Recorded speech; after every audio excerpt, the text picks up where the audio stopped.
probably 2008. And at that time, we had a whole day that we did on a Saturday for the kind of training that we're going to fit into a couple hours this afternoon. So we're really looking forward to our time with all you. To begin with, I'd like to invite Leslie to introduce us. You want to pass those out? Or? A couple things that, if you have a pencil or a pen, that might be helpful this afternoon.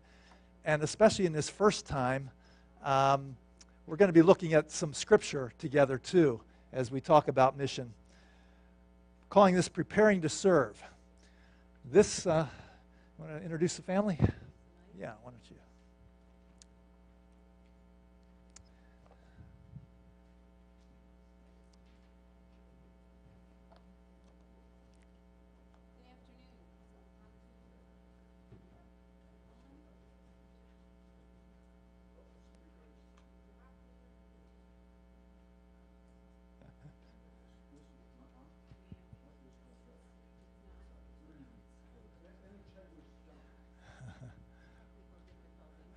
Talk in here.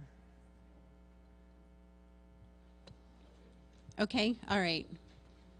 Well, we would first like to introduce our family to you just so you can have a feel for who we are. Like Shang Fu said, we're both from New Jersey originally, grew up in a church down near Camden, Pennsauken, that sent us out to Taiwan in 1985. And when we went to Taiwan, we had a 3-year-old and a 13-month-old. And then we had 2 more children made in Taiwan in our first 2 years there. So this is actually the most recent family picture we have. We have 4 children. And our youngest daughter, Allison, got married last year in April. She just celebrated her first anniversary. And that's her and her husband, Jonathan, there in the center. Off to my right is our son Daniel. He's 28 years old, and that's his wife Catherine. He got married 2 years ago, and they are expecting our first grandchild in August. So we're very excited that God is expanding our family. And then our son Trevor is next to Scott. He's our oldest son. He's almost 33 years old, and he lives in Chicago, works in Chicago, and that is his girlfriend next to him. So that is our family at this point. I said we have 4 children. This is our daughter Amy, and Amy is actually with Jesus now. And God has used Amy's life and death. She passed away in 2010 at 25 years old as a result of a traffic car accident on her way to work one morning. The Lord took her home very shortly thereafter, and I won't go into all the details of that, but God has used her life and her testimony in an amazing way to bring other people to himself and to give us a platform for sharing to others who are hurting. So we're very thankful for the children God has given to us and for their hearts for the Lord. Each of them are serving in different ways in their church, in their community, and in their workplace. So we're grateful to God for each of them. Okay. I have a question for you. How many of you have been on a missions trip before, either here in the States or somewhere cross-culturally overseas, back to Asia? If you could raise your hand, just so we have a feel for the group. If you've been on a missions trip before. Okay. So I'm assuming, how many will this be the first time you've done something? If you could raise your hand. Okay, good. All right, kind of half and half here. We've got a mix. You have gone and some are going. So, well, we're really thankful for this opportunity to share with you. We hope that it'll be something you can learn some tools and learn about yourself, too. That's what we want to focus in on as well, your relationship with God. But I'm going to pass the mic to Scott, and we'll get started here. Well, great. Good to get acquainted a little bit here. This afternoon, we're going to format things in 3 sections of the afternoon here. And thought I was going to get a hug there. This first time, maybe 45, 50 minutes, we'd like to talk about knowing God's heart.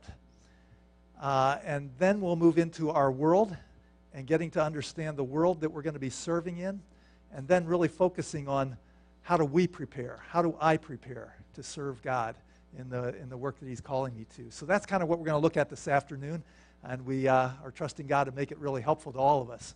Feel free to ask questions as you'd like to. If things aren't clear, raise your hand. We'd love to interact on that. If you have other thoughts, we want to hear from you too. So let's keep it pretty free and open here. Knowing God's heart. Missions, and you're going on short-term mission begins in the heart of God, doesn't it? What do you think of when I say mission or missions? What are some things you think about? What comes to your mind? What pictures do you see? Sharing the gospel with somebody? Okay. That's certainly important in missions, isn't it? What's your picture of a missionary? Guy with a pith helmet and a rifle? Something like that. I don't know. Are they in the jungle, or where do missionaries live these days? Probably a lot of different places, yeah? Well, we're going to talk about why missions. Why do we do missions? Why do we give a weekend or a week? Some of us give more years to missions. That's what we want to look at in this first part of knowing God's heart. First of all, God's heart is for the nations. Now, if we go back and we think through, we won't take time to look at all these today, but Abraham. God spoke to Abraham. You remember the story of how God appeared to Abraham? And he said, I want you to go to a place you've never gone to. And he said, through you and your children, I'm going to bless who? All the nations, all the families of the earth are going to be blessed through you and your children. So God, from the very beginning with Abraham, was focused on all the families, all the nations, wasn't he? And if we look through the Bible, as we read through, we come to the Psalms, and we read verses in the Psalms like Psalm 105 or 3 and Psalm 96, 3, where it says, declare his glory among where? The nations, among the nations.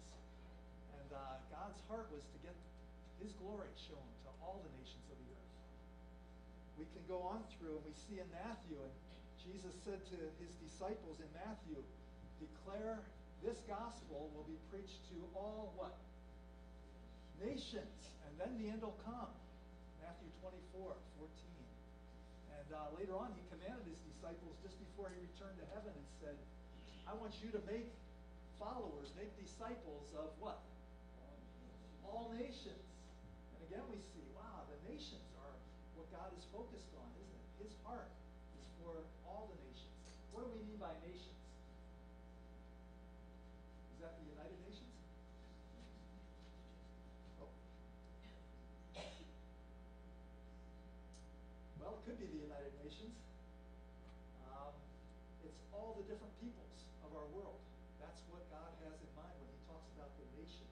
All the different ethnic groups of this world.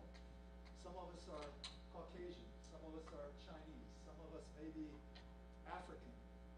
We're from different places. We have different ethnic identity, but we are the nations that are on God's heart. And God said, all the nations are on my heart. I want to see all nations blessed and declaring my glory. Thanks. So, all the way to the book of Revelation at the end of the scriptures. And we get to Revelation, and what's a picture of what it's going to be like one day when we're in Jesus' presence? Have you read that before? Revelation 5:9. Do you recall what that says? There around the throne were some from every tribe and tongue and nation, people gathered to worship Jesus for forever and ever. So we see this theme of the nations goes right through the whole of the Bible, and the nations are on God's heart. Any questions on that? Do you grasp that? What does that have to do with the short-term mission that you guys are thinking about doing?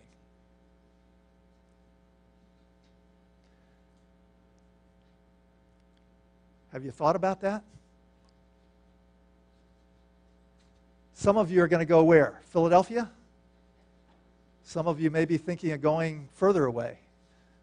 Taiwan or Cambodia, other places, you have opportunities. Is that because, why are you going? What made you decide to give a few days or a week to doing that? Warren, what made you decide to do that this year? Any ideas? To help other people? Sure. That's a great thing to be concerned to help, isn't it? Was it your idea or did somebody else suggest it? Somebody gave you the suggestion? Great. How about you? Yeah.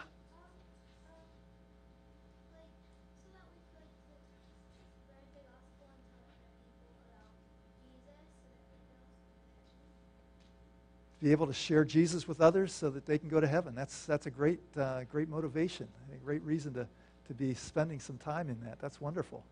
Yep. And we have a lot of different reasons, don't we, why we would give time to help others and to be engaged in that. And here today, we want to look at why we're giving time to that. And the first thing is because everybody matters to God. And God loves this world with all its different people that are in this world. The nations matter to Him. Why missions? On your papers there, you've got about 7 things listed there, right? With blanks next to them. If you have a Bible, if you have a Bible app or something with you, we want to look at a couple of these verses and see what is at the heart of why we're doing mission. And that doesn't matter if it's 1 week or several months or several years of your life that God calls you to. As you're preparing to go out, what are the things that God has at the root of why we're doing what we're doing? I'd like you to pair up here at this point, and 2 or 3 of you together, and look at these 7 things. If you guys, Warren, Jonathan, you guys here could take the first one there, okay? It's Romans 1. Look at that. Under number 2, it says Romans 3 something. It should be Romans 1. We got that mistyped there, so you might want to correct that. Under number 2, it should be Romans 1, those verses. And if we could have a couple of you on the second row here, take that one, okay? You guys, that's number 2. And in the back row there, number 3, okay? And number 4, you in the further back, along the side here, number 4. And then up here, number 5, okay, if you guys could look at that. And number 6 here. And then back here, number 7, some of you in the back, okay? We'll catch up that way.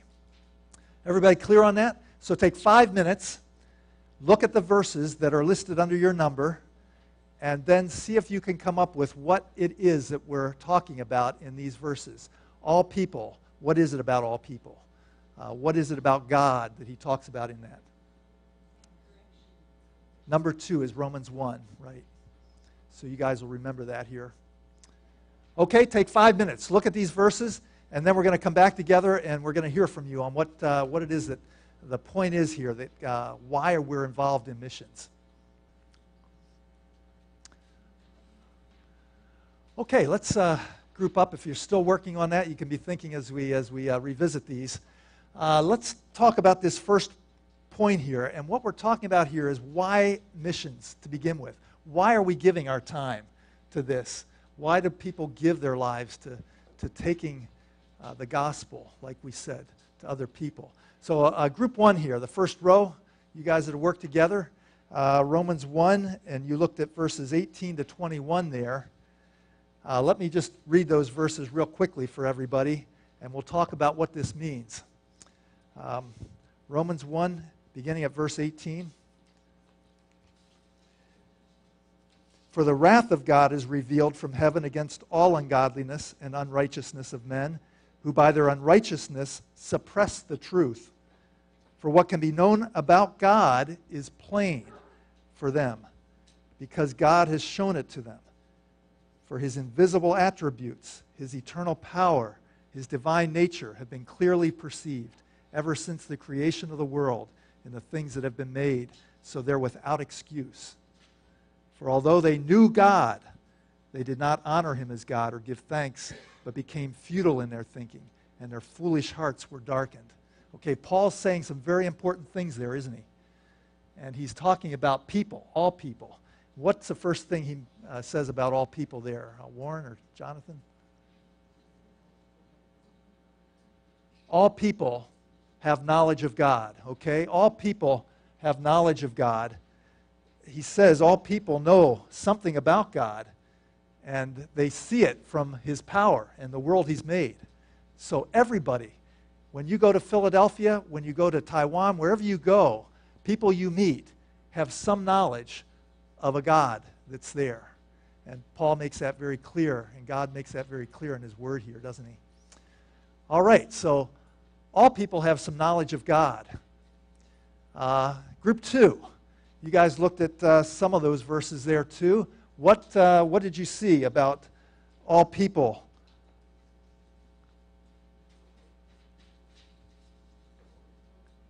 Okay. All people, how do they react to God? Are they open to him, or are they pushing God away? Suppressing the truth? Yeah. Rejecting God, aren't they? People may know something about God, but typically we reject God. In our natural people reject God. So there we see people, whoever they are, when they're born rejecting God, suppressing the truth about God and rejecting him. Moving over to Romans chapter 3, verse 10. He says in verse 10, Paul writes, "As it is written, none is righteous, no, not one. No one understands, no one seeks after God. All have turned aside and together they have become worthless. No one does good, not even one." And he goes on there with some more things that he's saying along that line. Group 3 back here. What do you see in those verses about God? Our people, all people are what? Are all people righteous? Nobody's righteous. No one is right before God. What does that mean? All people are what? We'd say all people are guilty. Guilty before God, right? We all have guilt before God then, because we know him, we reject him, so we're guilty. We're not righteous. We aren't good enough to meet God's standard. In fact, he says in Romans 3:23 there, all have sinned. We fall short of God's standard. So as you work with kids, as you work with young people, wherever you're going, you can know several things about those people that you're going to, can't you? And the reason you're going is because people are guilty and they've rejected God and his blessing. All right, Romans 3, group 4. Because people are guilty before God, what does he say about them? Where's group 4? Back here? Romans 3, those passages, what does he say comes to us because we're guilty before him?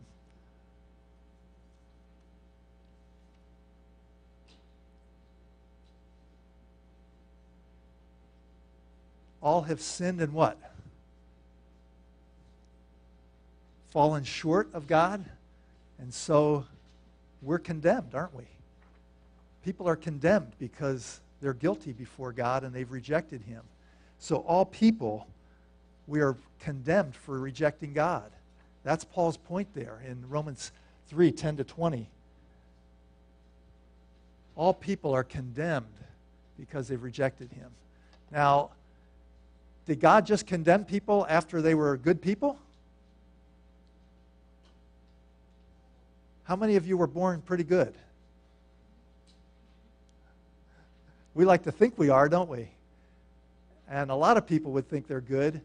But in John chapter 3, verse 18, John tells us, God tells us through John, he says, you are condemned not for what you've done, but you are condemned already. Even when we're born, we're already condemned because we have not accepted him. Unless we turn, we're condemned already.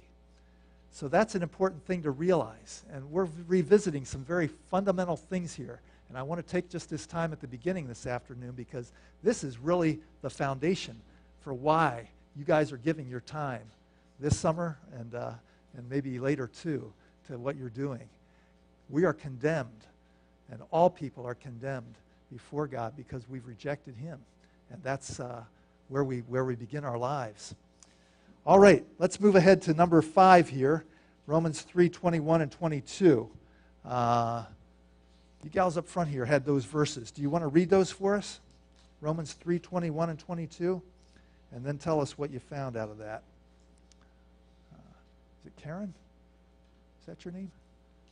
Can you read that for us? For now the righteousness of God has been manifested apart from the law, although the law and the prophets bear witness to it. The righteousness of God through faith in Jesus Christ for all who believe, for there is no distinction. Good, okay. The righteousness of God has been revealed, it talks about here. God's righteousness being revealed and made available through what? Faith in Jesus Christ. His righteousness has come. What does that tell you about God making a what?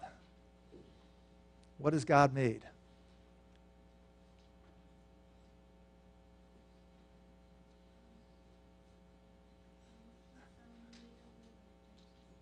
Okay, God's made a way of righteousness. He's made a way of salvation available, doesn't he?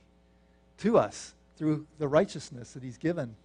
Not by what we do, but by faith in Jesus Christ. He's made a way of salvation available for people that are lost like we begin. So a way of salvation God has made available.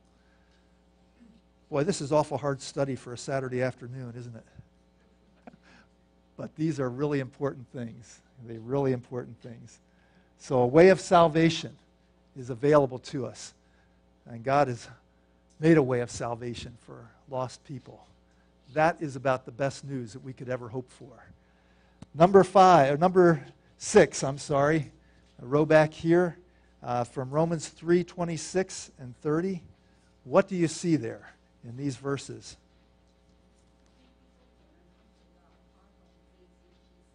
Okay, very good. People cannot come to God apart from faith in Jesus. Faith in Jesus Christ. And he makes that really clear in these verses, that it was through faith in Jesus that we have the opportunity to come to God. There is only one way, and that's Jesus, isn't there? We'd like to think there are other ways, but God tells us in his word there's just one way to come to God, and we can't come to him apart from faith in Jesus Christ. All right, the last verse here that we're looking at in this hour is Romans 10. So you can flip over to Romans 10 if you have a Bible, and let's look at these verses here that are familiar but really important.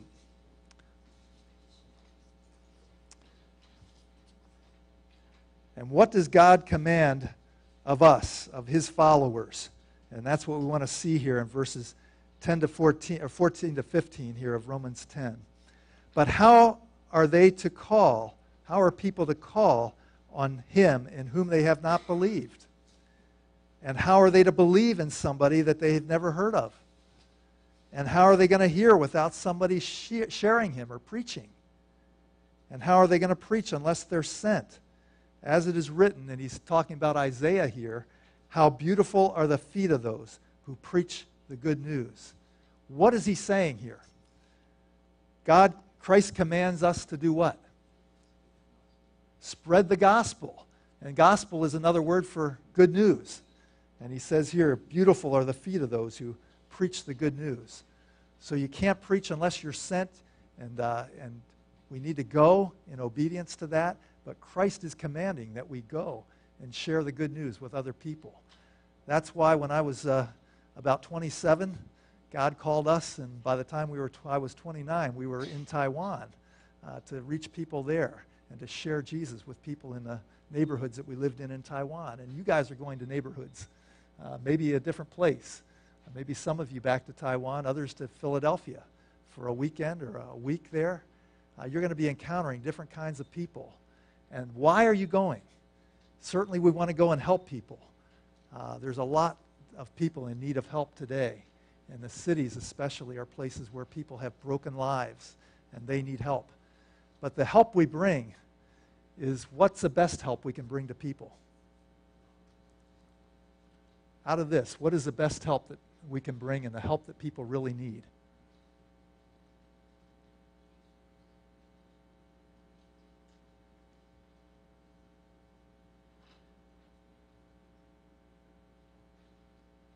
Jesus Christ, I hear the word out there. Yeah, only in Jesus and in knowing him can people really have a change and a power in their lives to see their lives change. And there are many, many complex problems that people have. But foundationally, the root issue is, do they know Jesus Christ and do they have a relationship with God that can change their lives? We have worked with a number of different people in our time that we've served in Taiwan. And one young guy came to our church, and as we got to know him, he said, "No, I'm not a Christian. I just came here because I wondered if I could find some help." And we started to get to know him better, found out that his parents didn't want anything to do with him. He was out on his own. His sister came for a bit, and we got to know her, and then the next thing we knew, she was having a child, wasn't married yet, had a lot of problems and a lot of big financial needs because of that. And this guy kept coming Sunday after Sunday. And eventually he really turned to Jesus. He said, "I need what Jesus can give me. I need help for myself and my family." And so as he came to Christ, he was able to start to share Jesus with his family. And we saw his sister eventually turn to Christ too. Big changes in a small situation. Not many people would probably know him, but we could see the changes in his life over those coming months as he turned, because of the power that Jesus gives to say no to wrong, to say yes to what's right, and to live a life that is different.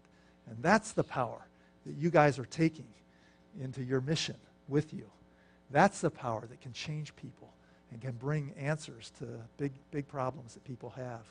So I want to begin here because the fundamental need that people have, and the reason we go and we give our time, we give our money, we give what we have to people, is because without the Word of God, without Jesus, people are lost. As it says there, they're guilty before God, they're condemned, they have no future, and they have no power now or eternal hope later. But when we know Jesus, we have the hope of being with him one day, and we have the power to live as he wants us to today. Do you believe that? If we don't believe this, we're not going to be able to really share Jesus with power the way God wants us to on mission for him. So mission begins where? Do you recall what we said first? Where does missions begin? With us or with who? With God. It begins in the heart of God. When Adam and Eve turned away, they got really embarrassed. All of a sudden they said, "Wow, we're not fit to be seen," and they hid. Did they go looking for God? Who came looking? God came looking for them, didn't he? And that's where mission starts, doesn't it? In the heart of God, looking for people that need him to bring them back to himself. And that's what we're going in Jesus' name, to represent him in reaching out to people like that are needing him but are not knowing where to look. And so that's what mission really is. It begins in the heart of God, his heart for the nations, for all people, and his heart to bring Jesus. The one way to God is through Jesus. As we said there in number 5, God has made the way of salvation, and it's through the righteousness that he offers in Jesus Christ. And as people turn to him and are willing to look up to him, to trust in him, then they can have that power in their lives. What are your questions on that? Anything not clear there? You say, "Wow, we've heard that since we were little." Yeah, I know. I heard it for a long time too.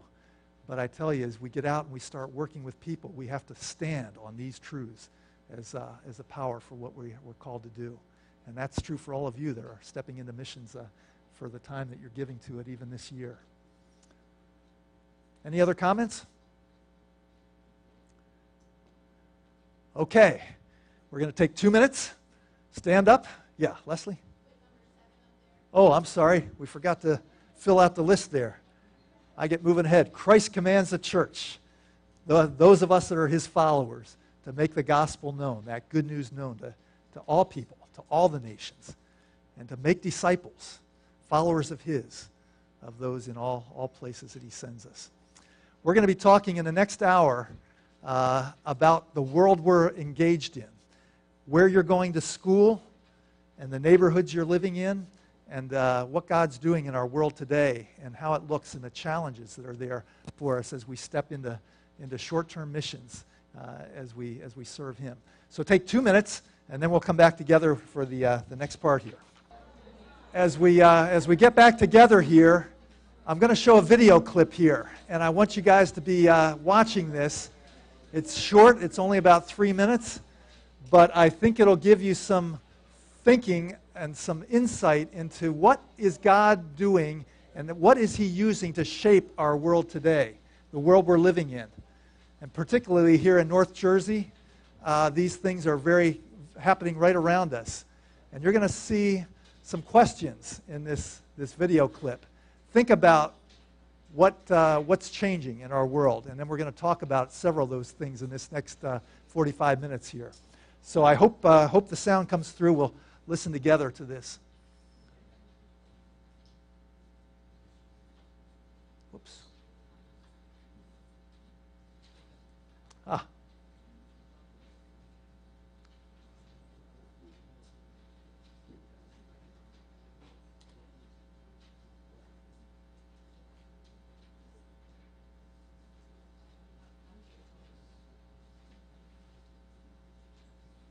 Oh, we don't have sound, do we?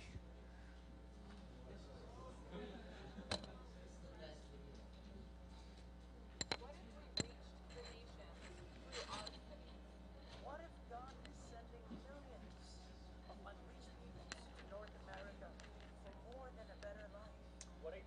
Are you hearing that?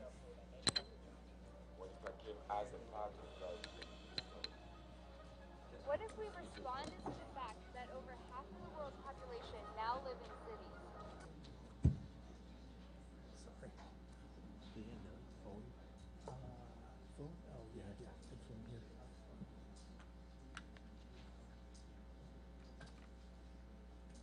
work?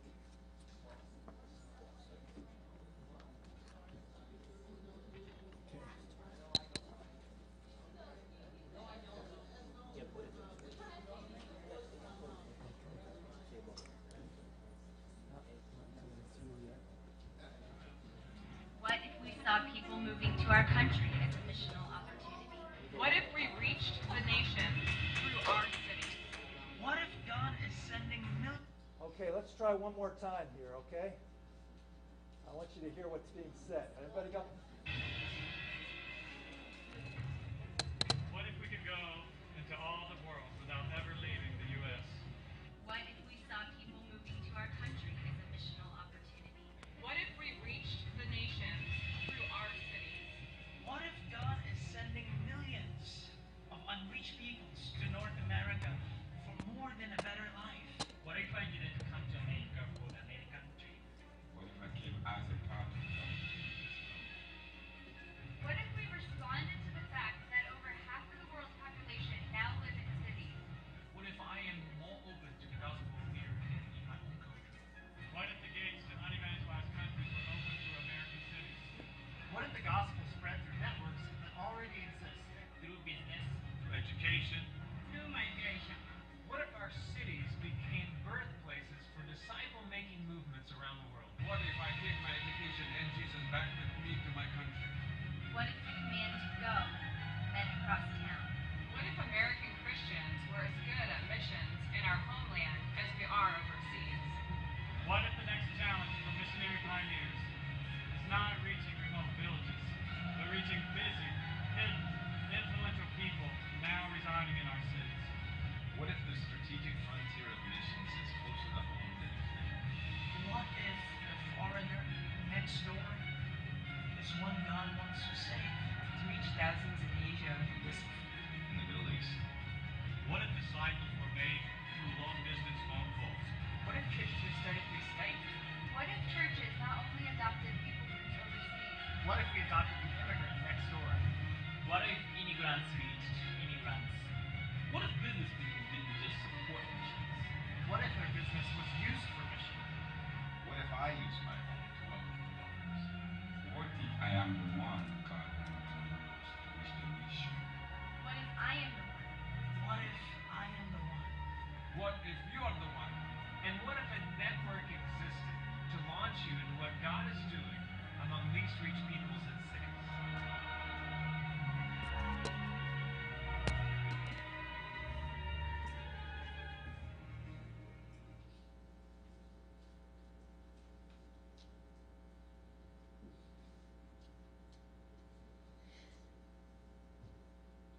see in that clip? What are some things that are changing in our world that God's using?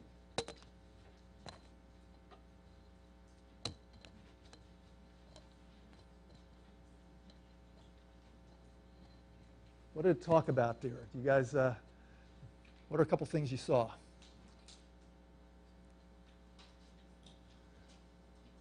Were all the people the same in that, that video? Do you know where that video was taken? Yeah, New York City. It's not too far away, is it? And a lot of different kinds of people there coming into the city. What does that tell us about what God's doing today? Yeah. You.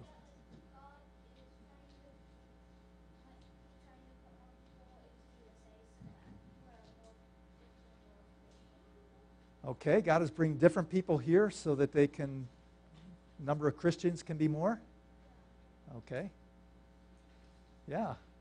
God is certainly bringing people like he's never done before. Now, I know a lot of you, your parents, probably came here years ago, immigrated to this country, and there's been waves of people coming, but never like what we're seeing today. This is globally, people are going from country to country in ways we've never seen before. And what we're seeing today, one of the big trends, is in this whole thing of global migration. And what we mean by global migration is that people are leaving the countries where they're born and moving to other countries. What are some of the reasons that people move to other countries? Yes? Yes. To get a better life. Yeah. Most of them would always say, we want something better. Anything else? So they go there for work, maybe to get a better income. What are other things that people go to other countries for? School, education? Yeah. Is it always voluntary, or do some people move involuntarily without wanting to?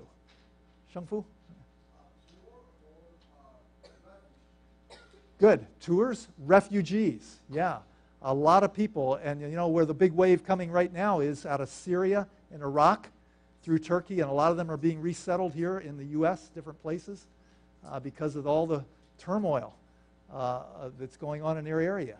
And there's been waves of people leaving because of persecution and refugees throughout a number of years. So God is moving people like never before. How many people in our world today are living in a country other than the country they were born in? Some of us may be among those. How many people in our world today are living in a country outside of the country they were born in? Any idea? How many people say it's at least 100 million people? 200 million. 230 million. They tell us 2 years ago, 243 million people living in a country other than the country they were born in. If they were all in one country, that would be the 5th largest country in the world, just behind Indonesia. Amazing. That many people have migrated to other countries. Global migration is something that is a trend in our day that is bringing God's mission field right here to our neighborhoods. How many of you have friends in school who were born in another country? What country? Any of you know what country they were born in? Yeah. Russia, okay. India? Poland? Yeah. The biggest migration into this country is from Latin America, but also from the Middle East and Asia. I think it would be the second largest wave. And now it's not so much from the traditional countries of Japan, Taiwan, maybe Korea, but now they're coming out of Southeast Asia more, and some of the more developing nations of our world moving here to this country. 20%, 1 in every 5 of the people that are moving from a country that they were born into another place are coming to America. The largest destination is America.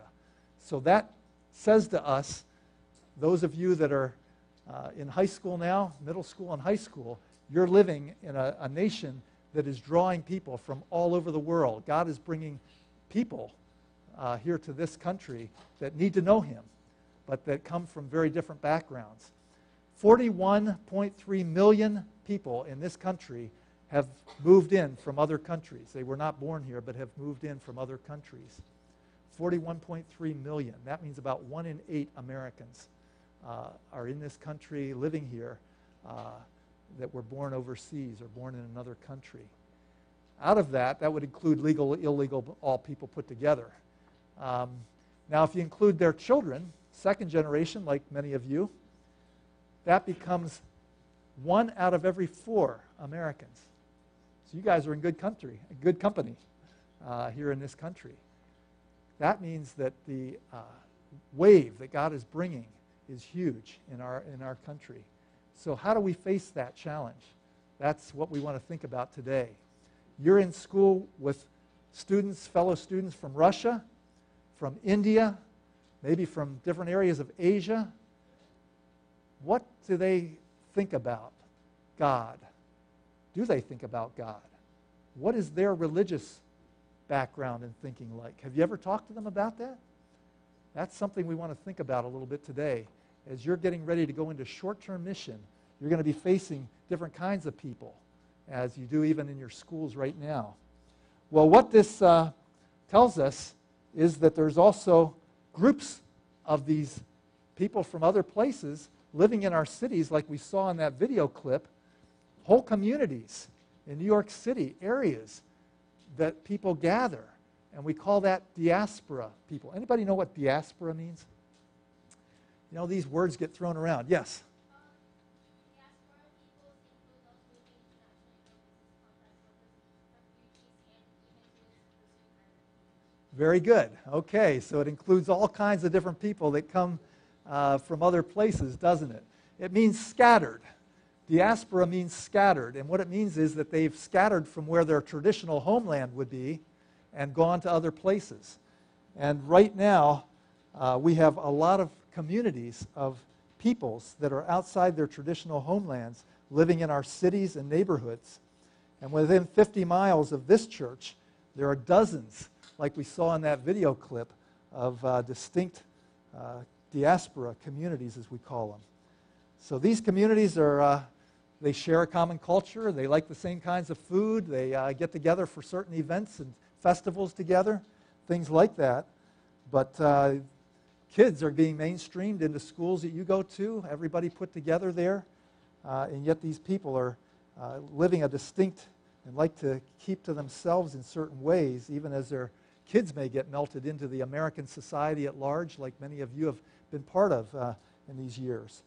So this means all those that move internationally for different reasons. And these diaspora peoples now are part of what God is bringing to us in this country as people move and settle here and move through our cities here. Any questions on that or any comments? How many of you have a good friend that was born in another country than the U.S.? Yeah, okay. And are they pretty cool or pretty different?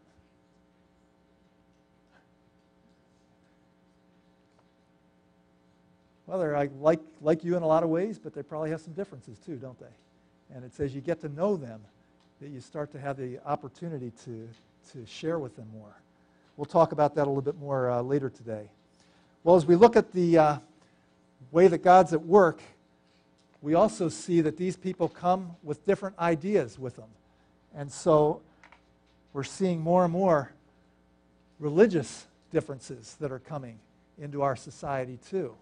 And now, more and more, we have people from the Middle East and from South Asia coming that come out of what kind of religious background in South Asia or in the Middle East? They would be more Muslim background, wouldn't they, typically? And these countries are Islamic countries, that they bring their faith with them. How about if you're talking about India and some of the areas of Pakistan and India? What would they bring? What kind of religious background would they have? Hinduism, yeah. And if you've got a good friend from India, they would probably tell you about kind of what they do as they worship and have their festivals, Hindu festivals. And yeah, Russia. What kind of religion would a Russian friend bring?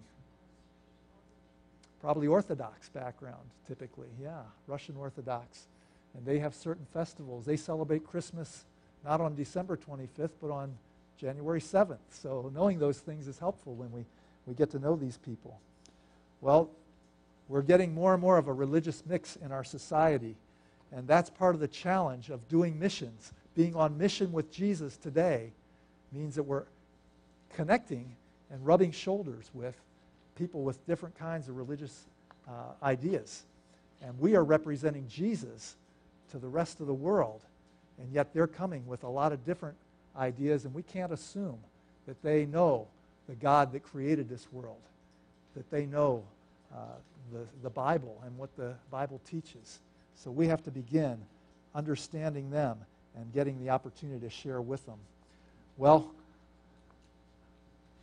along with that is the growth in the church today. And it's pretty exciting to hear about how God is working in our world today. A man has written a book. If you're really interested, I would recommend reading this book called The Next Christendom. And he's done a study. He's a professor at Penn State University, and he is pretty aware of what God is going on in our world and how God is at work in our world today. And what he's found is that the church is growing very rapidly, not in Europe and North America so much, but in South America, in Africa, and in areas of Asia. God is bringing people to Christ in a way that is unprecedented in the numbers that are coming to him.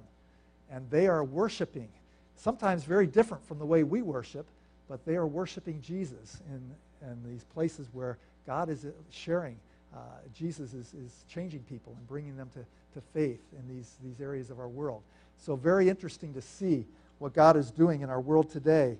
And the type of Christianity, the way they worship and things might be different, but God is at work in our world.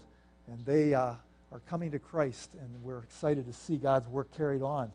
Now, as we go into missions, we start meeting up with people that come from different places. And we have missionaries coming out of Latin America, serving in Asia now, serving in Africa. Brazil sends missionaries. Nigeria is sending missionaries to other places. The Philippines and Korea have been sending for many years in Asia. And so we're rubbing shoulders with missionaries that come from different places. And even as you go into Taiwan or Cambodia, some of these places, even in China, you're meeting up with missionaries that come from other places. And churches sending teams. And maybe it's a Filipino team that's coming, and you work with them. That's the world of missions that we're in today, even as we send teams that go for a week or 2 weeks to some of these places. And they may come and they may pray in a different language. Wow, can we really work together if they're praying in a different language that we don't understand? How do you get along with people like that? And they eat different things than you eat, and they may worship in a style that's very different from the style that you're worshiping in. Those are things that kind of we need to adjust to in the world of missions today, as God is raising up people from all over the world in different places, as the church is growing in these places that are different from where we've grown up. Any question on that? How many of you know believers that have come to Christ in other countries? Anybody interfaced much with believers from other countries as you've been out? Okay, Karen. What country would your friend be from? Korea? Yeah. In Asia, I don't know about this country, but we have a prayer style that has become very popular in Taiwan in the last 20 years. Some of you are there for prayer meetings, and you know everybody prays at once. And it's a Korean style originally. And we kind of miss that here in the U.S. now because not many churches do that we're part of. But that's the way that we join together in our worship and our praise. So yeah, there are different styles that people bring from different places because God is growing the church all over the world in new ways. And as we go into missions, as we're on mission for Jesus, we're serving with those that God is raising up from all over.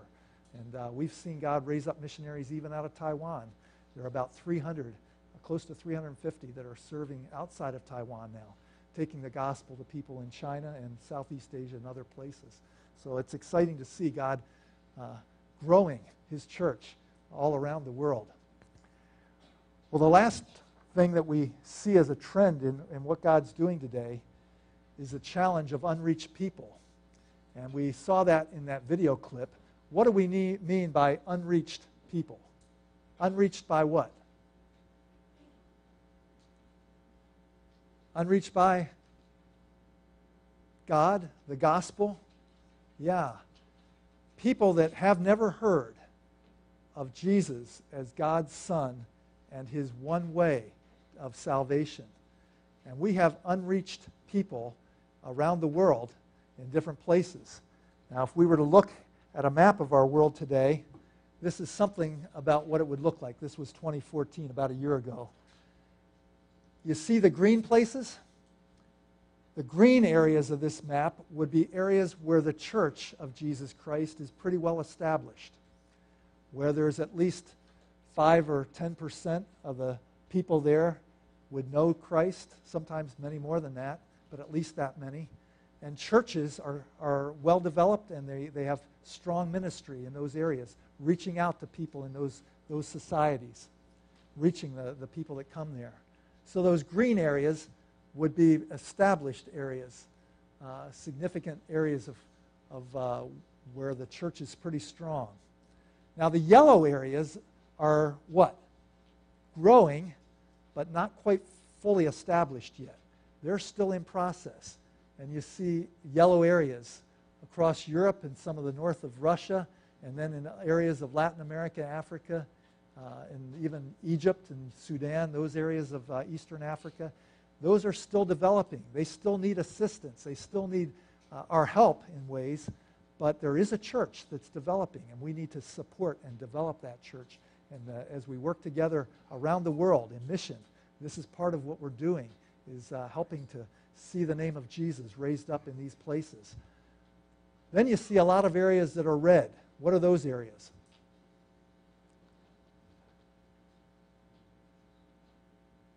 Red areas, yeah? Sorry, here, yeah. That would be the unreached areas, right, where technically less than 2% of the people there know Jesus. They're too few to really be able to influence other people. If you're in a classroom and you're the only believer in your class, are you going to be able to step out and say much? I hope you would. We all hope we would. But the reality is, if you've got 30 other kids in there and you're the only believer, you feel a bit like you're in a minority, don't you? And you aren't real strong to take a stand. In a lot of these countries, these red countries, it's 1 out of 1,000, 1 out of 10,000 that are believers. You're the only believer in a town of 10,000 people. Very weak, and it's hard to take a firm stand. That's what we mean by these unreached areas. Some of them we don't know that there's any believer there. Other places, just a few. So those are the areas that we are praying for. And as we look at mission today, we're saying God wants us to go to these places where the name of Jesus is not known yet, and to take the testimony of Jesus and the story of Jesus to people there, that they might know him. Now, as we saw in that video clip earlier, God is bringing people from these places to our neighborhoods too. And we can maybe reach them easier in places that they come to. So that's part of what we're seeking to do as being on mission for Jesus today as well. So unreached people are one of the biggest challenges in missions today. And those of us that God calls to serve him full-time with our lives in mission, we want to concentrate on trying to reach those that have such little opportunity to hear about Jesus in these countries. Let me say this. You guys are still in school. You're thinking ahead to what you're going to do with your lives. What are your interests? What are you good at? Are you going to be an accountant? Are you going to be an engineer? Maybe you'll be a doctor. What is it that God is going to call you to do with your life? And as we ask that question, we want to be praying about God's direction for us.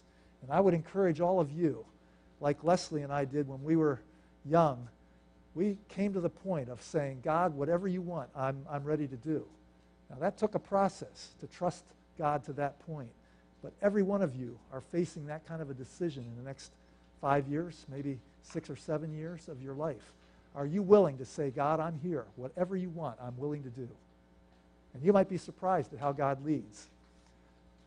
Typically in the past, missionaries like me We would go to a Bible college. We would get our education, learn how to teach God's Word, and learn how to disciple people there. And then we'd graduate, and we'd go out and we'd be missionaries, and we'd start churches. And that was really what we focused on, was getting people, witnessing to them, bringing them to Christ, discipling them, starting churches. That's what mission is really all about. But now today, God is calling people to reach into these red areas. Do you think Saudi Arabia will let you come in as a missionary? Can you go into Iran as a missionary? No way. They don't need Christian missionaries in those places. In fact, they would be thankful not to have too many Christians in those countries, because they have a different religion there that they want to see advanced. And yet we know that it's only the name of Jesus that people can have hope in. So maybe you're going to be an engineer, but where are you going to work when you're an engineer? Would you consider going to one of these red areas of the world and getting a contract with a company there to be able to live in that place and share the light of Jesus as you go about your profession and your job? That's part of the area of missions today that's pretty exciting. And we're asking God to raise up engineers, medical people, accountants, all kinds of professions that are needed in these areas of the world. And that can be a way in to share Jesus in places where you can't go in just in too many other ways. So think about that as you're praying about your own service, not only where you're going this year, but even after this, as God leads you. The challenge of the unreached is one of the big challenges before us as followers of Jesus today. And he may want to use you in some of these red areas of the world as he's raising up people to go there. We know several that are engineers. They're working in places in China. They're working in the Middle East, even Saudi Arabia, where God has Christ followers like you, like me, who want to serve him. And he's opened doors to these places where they can live. A lot of Filipinos working in the Middle East on contracts. They're overseas contract workers. They come in to do projects to take care of children, be nannies for some of these the housewives there. And that's pretty common in the Middle East. And as they go in there, they start singing songs. And what are those songs about? Any idea? Jesus loves me, this I know, for the Bible tells me so. And pretty soon the little kids are singing these songs. And these parents are hearing their kids singing songs about Jesus. And pretty soon there's a light in some of these dark areas of our world, because these nannies are sharing Jesus with people there just in the course of their lives. God is using those kind of missionaries today. Not a typical missionary like we know in the past, but God is using people all over the world, Christ followers like you and me, to share the light of Jesus there. So think about that as we look at the changes in our world today. People moving all over the place, and God is bringing some right to your classmates today. And you want to be able to reach out and find out what they are asking and what their religion's like, and then invite them and share Jesus with them, the changes that Jesus has made in your life with them. What questions do you have? We've flown through a lot of big things here in this last half hour or so. Bashful. Huh? Does this make sense? Are you seeing these kinds of things where you're living? Okay. All right. Here's the quiz. List three things that are happening in our world today without looking at your paper.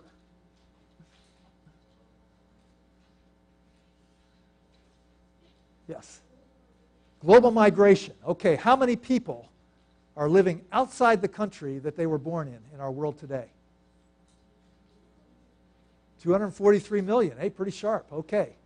Do you remember how many people in this country were born somewhere else? Roughly how many million? 40 million. 41 plus. Yep. Okay. That's 1 out of 8 Americans. Amazing. What's another trend that we see in our world today? Everybody coming here are all Christians, right? What other religions do we see coming to America today? Yeah.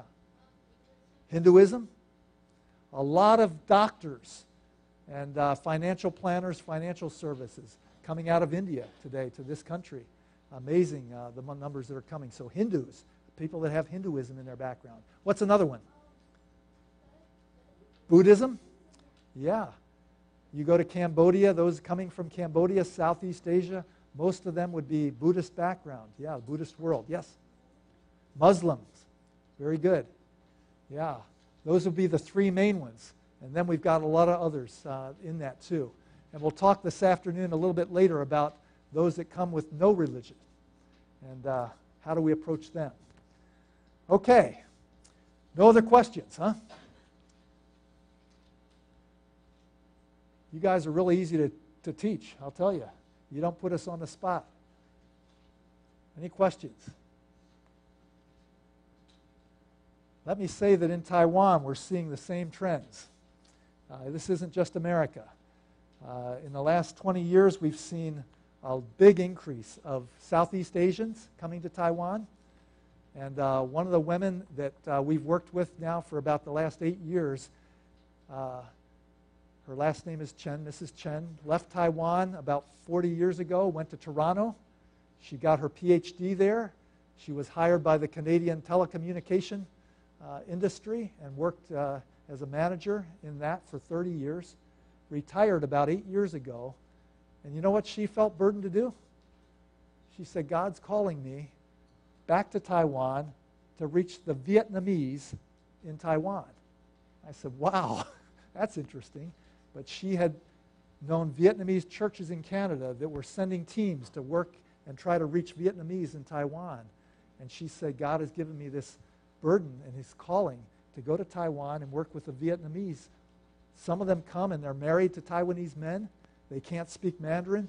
They can't help their children in their schoolwork. It's really tough. Others are there and they're working for 2-year contracts and then they go back to Vietnam, but they get into legal trouble. Nobody there to help them. And Mrs. Chun has been able to come, go into court with some of them, and really help. And they have really trusted her, and we've seen about 8 or 10, I think, in the last 2 years that have come to Christ. Vietnamese coming to Christ in Taiwan and then going back to Vietnam. Several years ago, the Thai workers from Thailand, they get together at Chinese New Year, and they have special events for them. And they call them together for about a 4-day retreat, which is great. I mean, they're in the dormitories all year long, and they love to get out and get time together. So some of our Christian friends there have invited them to come together, and they have speakers, and they have a program for them. 4 days, they share Jesus with these Thai workers that are there in Taiwan. And they've seen a number of them come to Christ every year. 2 of those, they trained in how to share Jesus with others. They went back to Thailand, to one of the most unreached areas of Thailand in the northeast, and planted 2 churches in Thailand after coming to Christ in Taiwan. That's what God is doing today. You talk about being on mission for Jesus. It's exciting what God's doing as he's bringing people into his own family in places other than where you'd expect to find them. So God is moving, and that is missions today, and you're stepping into mission this next summer. Some of you maybe even sooner for a bit. Exciting to be part of what God's doing in our world today as he brings people from all different backgrounds to faith in Jesus, different places.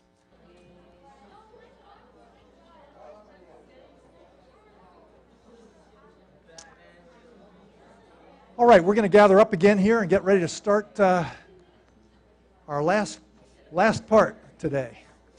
While we're waiting for the last few to get back, let me introduce a couple things to you guys. How many of you have seen this book called Radical? Anybody heard about that or seen it before?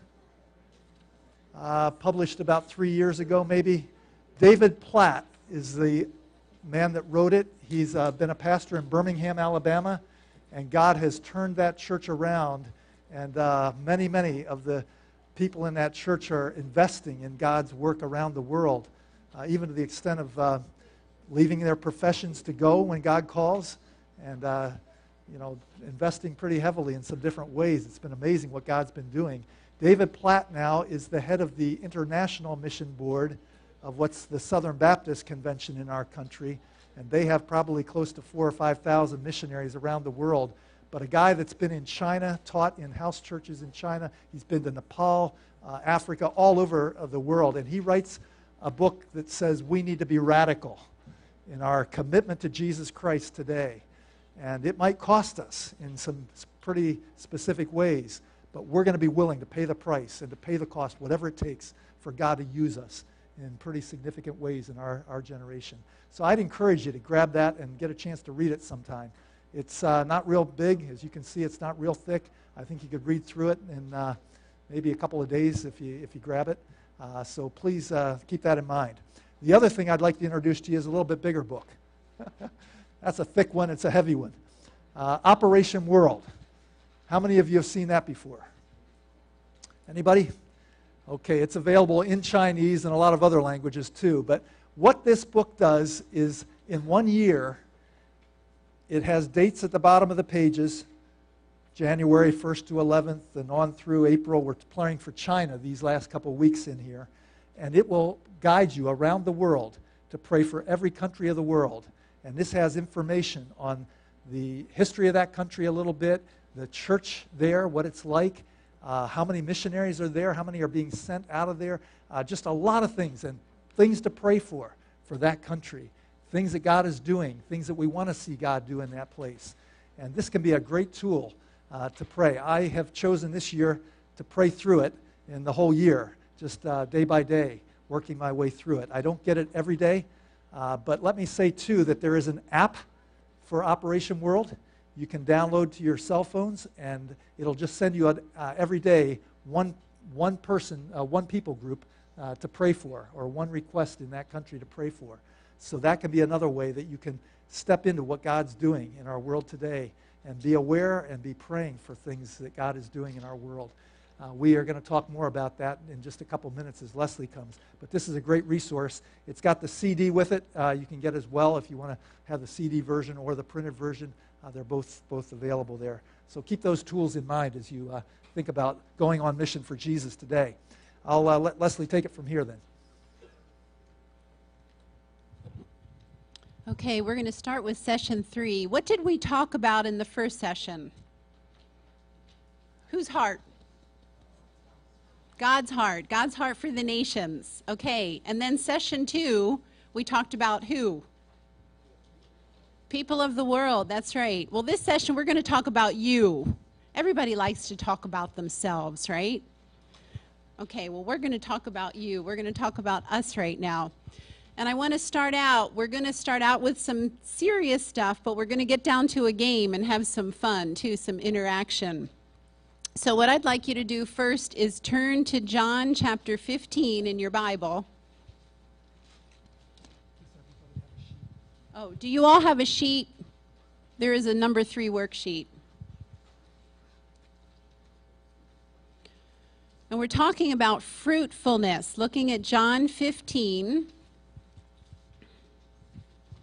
verses 1 to 8. And what I'd like to do is read this passage, and I want you guys to listen for 1 or 2 key words that stand out. All right? So I'm going to read it, and I want you to listen and follow along.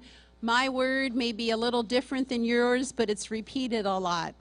So let me read, and you listen and follow along.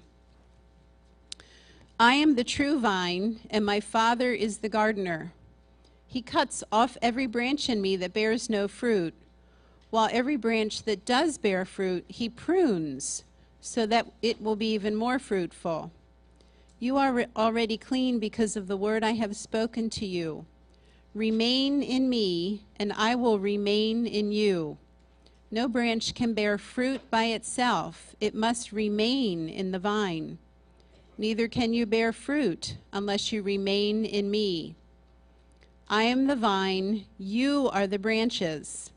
If a man remains in me and I in him, he will bear much fruit. Apart from me, you can do nothing. If anyone does not remain in me, he is like a branch that is thrown away and withers. Such branches are picked up, thrown into the fire, and burned. If you remain in me, and my words remain in you, ask whatever you wish, and it will be given you. This is to my Father's glory, that you bear much fruit, showing yourselves to be my disciples. Okay, what are some of the words you heard repeated? Remain, good. I think I heard it. Another word? Vine, okay. Fruit, okay. Those are the key words in this passage. Fruit and vine and remain. And what we're going to look at is fruitfulness in our lives. Remember, we're talking about you. How do we become fruit bearers for God's kingdom? And this is kind of Jesus' guide to us to have how we can have an impact and an influence in the world around us. And there's certain conditions Jesus set for us, aren't there? He said, if we want to be fruitful, what was the first thing he said we had to do? To the vine. What do we have to do to the vine? Okay, that was one thing. We're going to get to that, prune. But what do we, if there's a vine and we want to bear fruit and we're the branch, what do we have to do? Remain. Okay, we have to be connected to that vine, don't we? I thought about, and I didn't, I was going to bring some potted flowers today and cut off all the flowers and then just watch them wilt. But that sounded kind of sad. But you know what? That's what happens to us. If we call ourselves Christians and we belong to Jesus, but we don't spend any time with Jesus, we're going to be like that flower that just wilts. There's nothing feeding us. We need the food that the vine gives us. And Jesus is the vine, and that's where our nourishment comes from. That's where our power comes from. So when you guys talk about going out and doing short-term mission, it's not just going out to be a nice person to somebody else. We want to go in the power of Jesus. And the only way you can do that is by remaining or abiding in the vine, by spending time with Christ. Now, how do you do that? You tell me.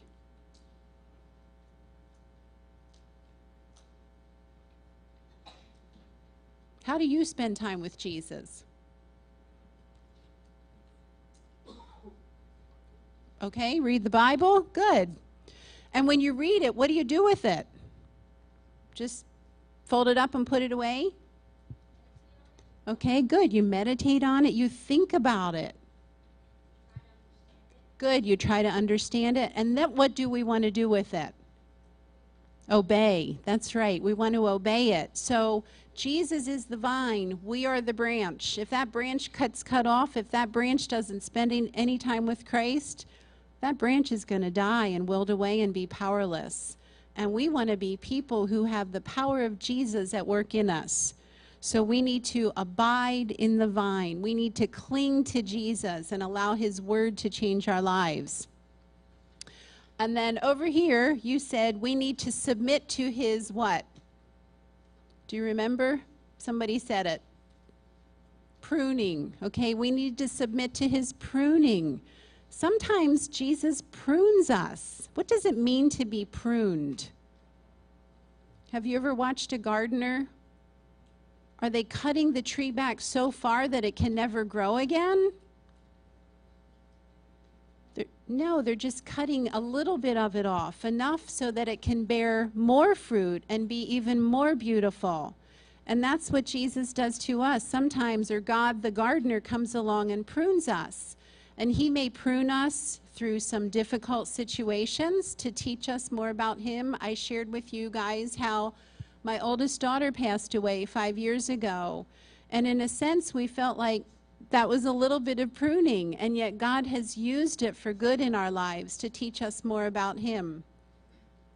I think other ways God can prune us is through the teaching of his word. Maybe you're reading and you're meditating on what God says, and you think, wow, I think God is speaking to me. I need to make some changes in my life. And so God can use his word to prune us. Or he may use a friend. Scott and I met with the leaders of the church this morning, and I shared an example of how a friend came to me one time when I really wasn't living for the Lord. I was doing some things that were very dishonoring to him. And my friend came to me and she said, you know what, Leslie, I want you to know that I love you very much, but you are not honoring God in the way you're living. And that really hit me. It was like, wow, she had just cut some branches off of me. But God used that to bring more growth and to turn my heart back to Jesus.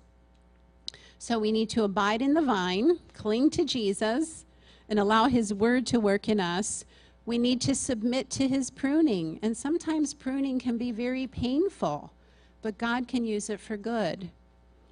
And then we need to let his word abide in us. And we've talked about that a little bit. We abide in Jesus, his word abides in us. So as we cling to him, his word is at work in our lives, changing us. And that's where the power comes from. And fruitfulness is the mark of a true disciple. Okay, if we are bearing fruit, then we are obviously abiding or clinging or remaining in Jesus. And I don't know about you, but I want my life to be fruitful. I don't want to just be living my life every day with nothing really happening, but I want it to make a difference for Christ. And so if we're abiding and submitting to his pruning and allowing God's word to work in our lives, you will be fruit bearers too for God's kingdom. And that's what our prayer is for you guys as you go on your missions trips, wherever you end up, that you would not go just to have fun and say, I've done missions, check. Okay? It's not about just checking off your list, but it's really about making a difference for Jesus and allowing him to work in you. Now, I want to talk about intercession too, just praying, because in this passage it says, if you remain in me, Jesus says that, and my words remain in you, ask whatever you wish and it will be given to you. Jesus is saying that if we abide in him and allow his word to change our lives, when we pray, he's going to hear us and he's going to answer. And that's one of the pieces of fruit that we can bear as a result of trusting in Christ. But the thing I want to challenge you guys with as you go out and prepare for your missions, and even as you're interacting with students on a day-to-day basis, with friends in church and school, wherever it might be, is interceding for other people. Okay, intercession for others is really the beginning point of seeing God work. Maybe you have friends around you who don't know who Jesus is. They've never been to church. All right, I have a question for you first. How many of you know that somebody is praying for you? I do. Okay? Do you know you have someone praying for you? Parents, I know my mother prays for me every day and probably has since the day I was born. And I feel very blessed in that. We know that we have people praying for us. I know your church has prayed for us. Well, there are kids in your school that probably have never had anybody pray for them. And maybe you're so focused on yourself you don't think about it, but there are people around you that might need someone to encourage them through prayer. And so that act of interceding, of praying for them, can become a very important tool for you to have an impact in their lives. Maybe you pick a friend and just start to pray for that person every day or at least every week. God may begin to open doors for you to share with them and get to know them in a better way, to get to know their heart needs. So God can use prayer as a door to open into their lives. I just want to share a story with you, and it's a prayer story, and I think it's neat. And honestly, I had totally forgotten about it until my friend reminded me of it. But when Scott and I went to Taiwan, we went in 1985, we'd come home for a bit, and then we went back in 1989, 90, anyway. And a young woman who lived in our community came to me one day, a young Taiwanese woman, and she came and she said, I know you're missionaries, but you speak English, and I really want to learn English. Would you spend time with me and teach me English? And I said, sure, I'd do that. And she was about 18 years old. She said, but like I said, I know you're missionaries. I'm really not interested in the Bible. I just want to learn English. And I said, okay, I can do that too. So we began to pray for her. I'll call her Dee. And she would come to our house, not very regularly. She was in school, but when she had English class or something and needed help with it, she would come on over and she'd help me make cookies and hang out with our kids when they were little. And we just got to know Dee and her family. And over a period of a couple years of doing this, she was watching our family and watching how we interacted and watching how we lived our lives, watching how I talked to my husband, watching how I treated my children. And a few years into this friendship, she said to me, "Do you think we could use the Bible to learn English?" And I said, "Yeah, I think we could." So we started to use the Bible as a means of teaching English. And God began to open her eyes to truth because we had been praying for her and praying that God would use his word to speak to her. And so over time, we began a study in John and studying through the first few chapters. Well, we got to chapter 3. And what is chapter 3:16? For God so loved the world. And I began to pray for her that night that maybe this would be the night that Dee would come to know the Lord. And it was. She came to our house for Bible study that night. And by that point, it had become kind of half Chinese, half English, because to her the Bible was more important than the English, which was really neat. But she came to know the Lord that night. And then she began to pray about being baptized. And she was the only believer in her Hakka family in Zhongli. And this was a very difficult decision for her. We began to pray that she would follow the Lord in believer's baptism. And she came to me one time and she said, "I really want to do this, but my father says, 不要太入迷, don't be too devoted. It's okay to call yourself a Christian, but don't be baptized because that means you really mean it, and we don't want you to really mean it." And she kept praying, and I kept praying for her. And finally, we were coming to Easter, and that's when our church was holding a baptismal service. And I said, "Dee, do you think you'd like to be baptized this Easter?" And she said, "Yeah, I think I would. I know my father, 爸说不要太入迷, but I think I want to be baptized." And so we began to prepare her for baptism. Well, about a week before the baptism was being planned, she came to me and she said, "I don't know what to do." She said, "My senior class outing is Easter Sunday, the day of the baptism, and it's an all-day event, and I really want to go." And I said, "Well, but you've committed to be baptized. I can't make that decision for you. You have to make that decision." And she went home and prayed about it, and I prayed for her so much that week. And just a couple days before her baptism, she came back to me and she said, "I really want to go on my senior outing." And I said, "You know what? We're just going to pray. We're going to trust God." And honestly, I was a little nervous because I didn't know what to do. This was stretching my faith too. And I said, "Dee, we're going to just trust God in this situation." So Saturday night came and she called me and she said, "I guess I'm going to be baptized, but I really want to go on that senior outing tomorrow." Well, Sunday morning we woke up. And it was not only raining, it was pouring. It was raining so hard that her senior outing was canceled. And she came to church and she was baptized. And she reminded me of that several years later. I had honestly forgotten about it. But I thought, isn't God good? I was a little nervous about that because I wanted her to see the power of God at work. And so I believed him that he would do something so that she would come and be baptized. And God brought a huge rainstorm. And so Dee came and she was baptized, and God has taken care of her. And I continue to meet with her. This is kind of neat. She's 40 years old now. She has twin girls. She's married. And we continue to meet by Skype, doing a Bible study together. And she had reminded me of that story just a few months ago. But I thought, how neat of God to work on her behalf. And she continues to grow and bear fruit. And now she is abiding in the vine of Jesus. And she is discipling her little 3-year-old girls, teaching them how to pray and teaching them in the scripture. So I just think that's a neat story of God's power, of us abiding in the vine, and of us being able to see the fruit of doing that, of God's work. So I would just encourage you guys to begin to pray for your friends. Don't just think about me and what I look like and, oh, do they like me? But think about your friends around you, and maybe they have a need too that you could really be praying for, and God will open doors for you to share with them and really be an encouragement.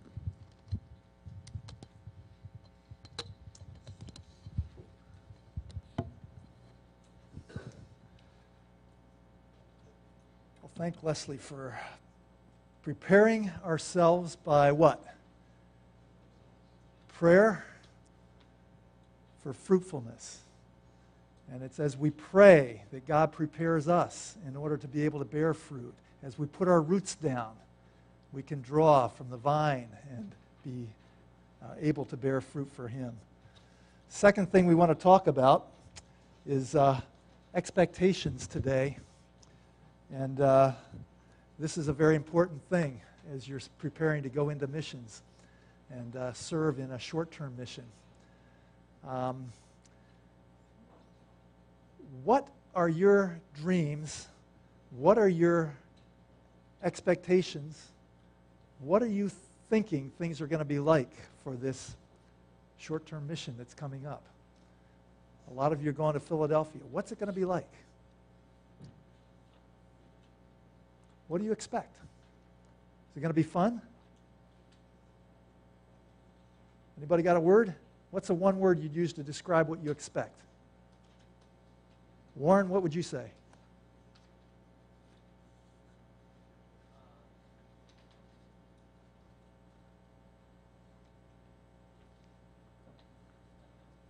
Uncomfortable. Okay. How about some of you others? Difficult.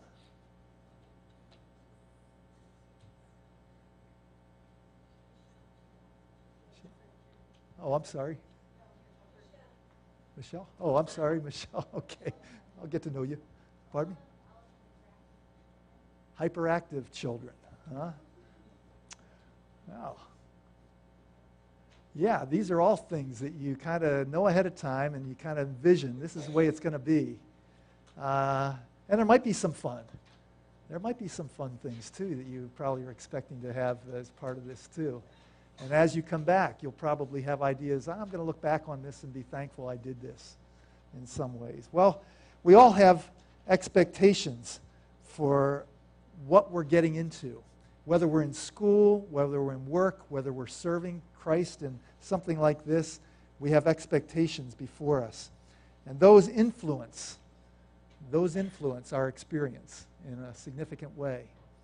I don't know what we expected when we first went to Taiwan, but I remember in the airport in October, it was mid-October, and we walked out, and it was like 90 degrees and 90% humidity, and we just about drooped after traipsing our 2 kids across the ocean. And then the 3-4 hours that it took to get to where we were headed. That was part of, wow, I don't know if we expected that when we walked out. There's always things that are not quite the way we expect. So listing out what we expect is a pretty important preparation. We're talking about how to prepare ourselves as we connect to the vine and as we trust Christ to bear fruit through us. It's also good to think ahead and say, what am I trusting God for? What am I expecting in this? And I would encourage you, not right now maybe, but before you check out tonight, list out 1 or 2, maybe 3 things that I am expecting this mission trip is going to be like. I'm going to get along well with my teammates, or it's going to be really difficult. It's going to be hot. Kids are going to be really hyperactive. Whatever these things might be that come to mind, as you think ahead, what are the things you're expecting? And then what are you expecting from God as well? And make that part of your prayer. And then after you list those things out together, it's really important to put that on your bed, kneel down beside it if that's the way you pray, and just say, Lord, now I give these to you. If you bring this, I'd be great with that. If you choose to withhold some of these things, that's okay too. It's in your hands. And releasing, we talk about releasing our expectations to Him. And that's pretty important. We talk through a lot of new missionaries that are coming out into Asia, different places. And this is something that we talk to them about because we all come to it with ideas about what's going to be. And if things don't work out, it can make it pretty tough for us in the situation. And it might make it tough for your teammates too if things don't go the way you expect. So thinking ahead about that and asking God to guide us in that is really important. And I would encourage you to write out those things and then release those to the Lord in the process of preparing to go. So that's this element of expectations and reality. And I can guarantee you, reality will always be a bit different than what you expect. No matter how well you're prepared, there's going to be things that will happen that are not what you expect. And that's where flexibility is needed. And every one of us that go on mission with Jesus need to be aware that we need to be flexible and be ready for things to happen that are unexpected. We had one team that was going to Russia several years ago, and they were going to go do a construction project for a church there, do some building. And they had prepared everything ahead of time. They sent what they were going to need and everything. They got there, and there were no materials. And they were there for a week to do this project. And so the church leaders got together, and they came to them, and they said to these big husky guys that were there to do this work, I mean, they worked construction here in this country and were going there to help. They said, well, we wonder, would you be willing to teach little kids this week? That's what we really need. What would you do? You're used to working with your hands, swinging a hammer and doing all this stuff, and now you want us to teach 4-year-olds, 6-year-olds? And boy, without a beat, those men said, absolutely, if that's what you need, we're ready to do whatever you need, whatever God has for us here. Well, I really salute those guys, because that wasn't easy, working with little kids when they weren't used to that. But God used them in a significant way that week. And those Russian kids saw these big husky men that had a love of God for them. And it really, really spoke to them very deeply. But that was a case where, wow, things were really different all of a sudden, even after they got there. So things like that will happen at times.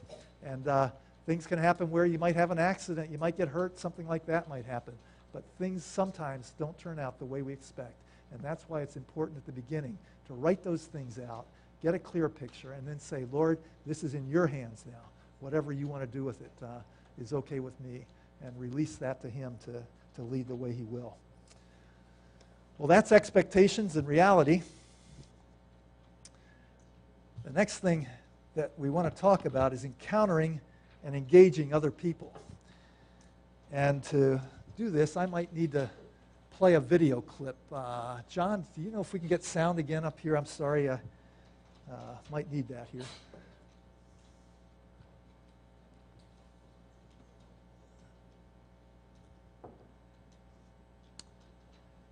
As we think about the way that we're mixing with different kinds of people, thanks a lot, how are we going to connect with some of those people that God is bringing into our lives that are different from who we are and have a different kind of background than us? How do you connect with them? How do you start to relate to them? How do you start to become a bridge? Thanks. A bridge for the gospel.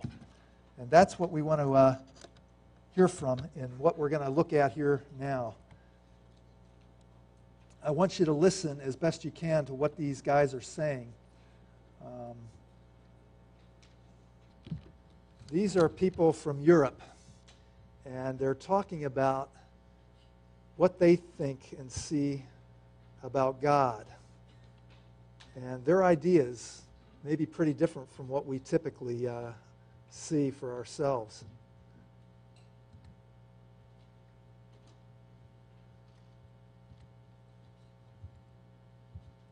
For some reason, it's frozen on me here.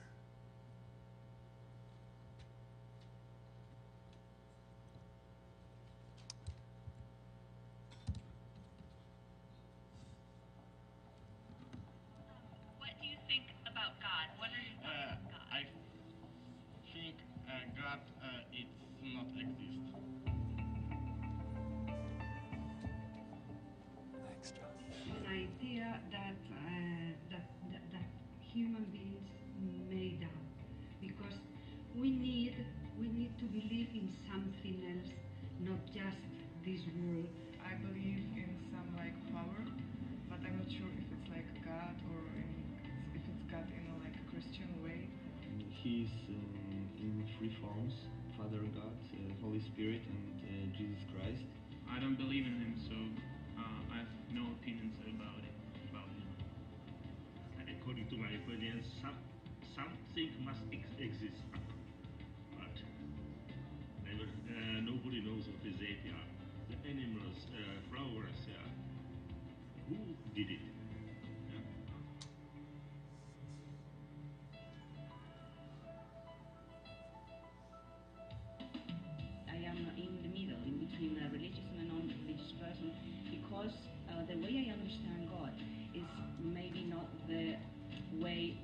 people believe in God. So it's my own version, I imagine, right? A God made by me, in a way. One of the main problems to admit the idea of God is the suffering in the world. It's not that like I'm not believing in God. It's just that maybe I don't care. I believe that there was someone like Jesus on earth, but I agree. I can't say he was God and he was the Son of God. It's very problematic. He was killed and he resurrected, and that he was Son of God. Yes, he was a real person, I believe on it. God's Son. Yes, because we all are God's children. History has sometimes changed so many things from reality. I have my doubts. So I know about Jesus, I know about Bible and everything. And here we just use it as some kind of way of escape. I'm sorry to say that. Are you religious? Yeah. What religion are you? Christian. And what do you believe about Jesus? Jesus. I'm a little bit, I'm a bit at a loss there, because you gave me such a question. I have never got it, yeah. It's very difficult to answer, yeah. I don't know.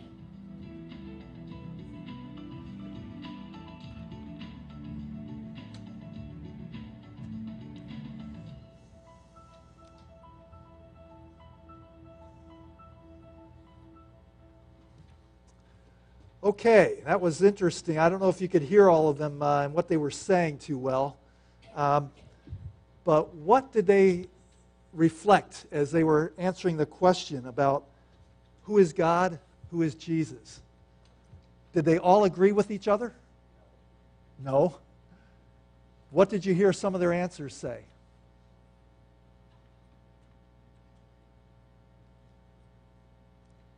What was one answer you heard them give? I don't know. Yeah, that guy at the end, well, yeah, I'm a Christian. Well, who is Jesus? Well, that's a tough question. I don't know. Wow. What were their ideas about God?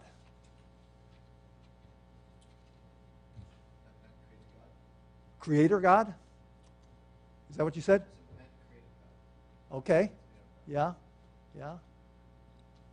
I think the one guy answered Father, Son, Holy Spirit. I mean, he kind of had some background that sounded like he was a Christian, maybe had been taught from the Bible. But others, it was, make up whatever idea I need. He'll be the God that I make up. Well, some of you go to school with kids that would answer pretty much that same way, wouldn't they? Have you ever talked that over with anybody at school? Any other friends of yours? It's not only Europe where we're hearing answers like that, is it? We're finding that even in our own society here and neighborhoods that we grow up in, and schools that we go to, places we hang out, there are people that would answer very similarly to that. And we're on mission with Jesus. We're going into Philadelphia, we're going into other places, and you're going to run into people that may say, hey, I really don't know God. If you get to talk that over with them, they probably wouldn't have any better answers, many of them. And the other thing we hear is like one of the young men said there, hey, I know the stories about Jesus, but I'm not religious. I'm not religious. And a rising number of people in this country are saying, I'm just not religious. So how do we encounter and engage other people when we're on mission for Jesus in these kind of situations where he's sending us and we represent him, and you're going to help people, and yet they come out and they don't have any idea who God is? Where do you begin with people like that? Any idea? What's your first step with somebody like that?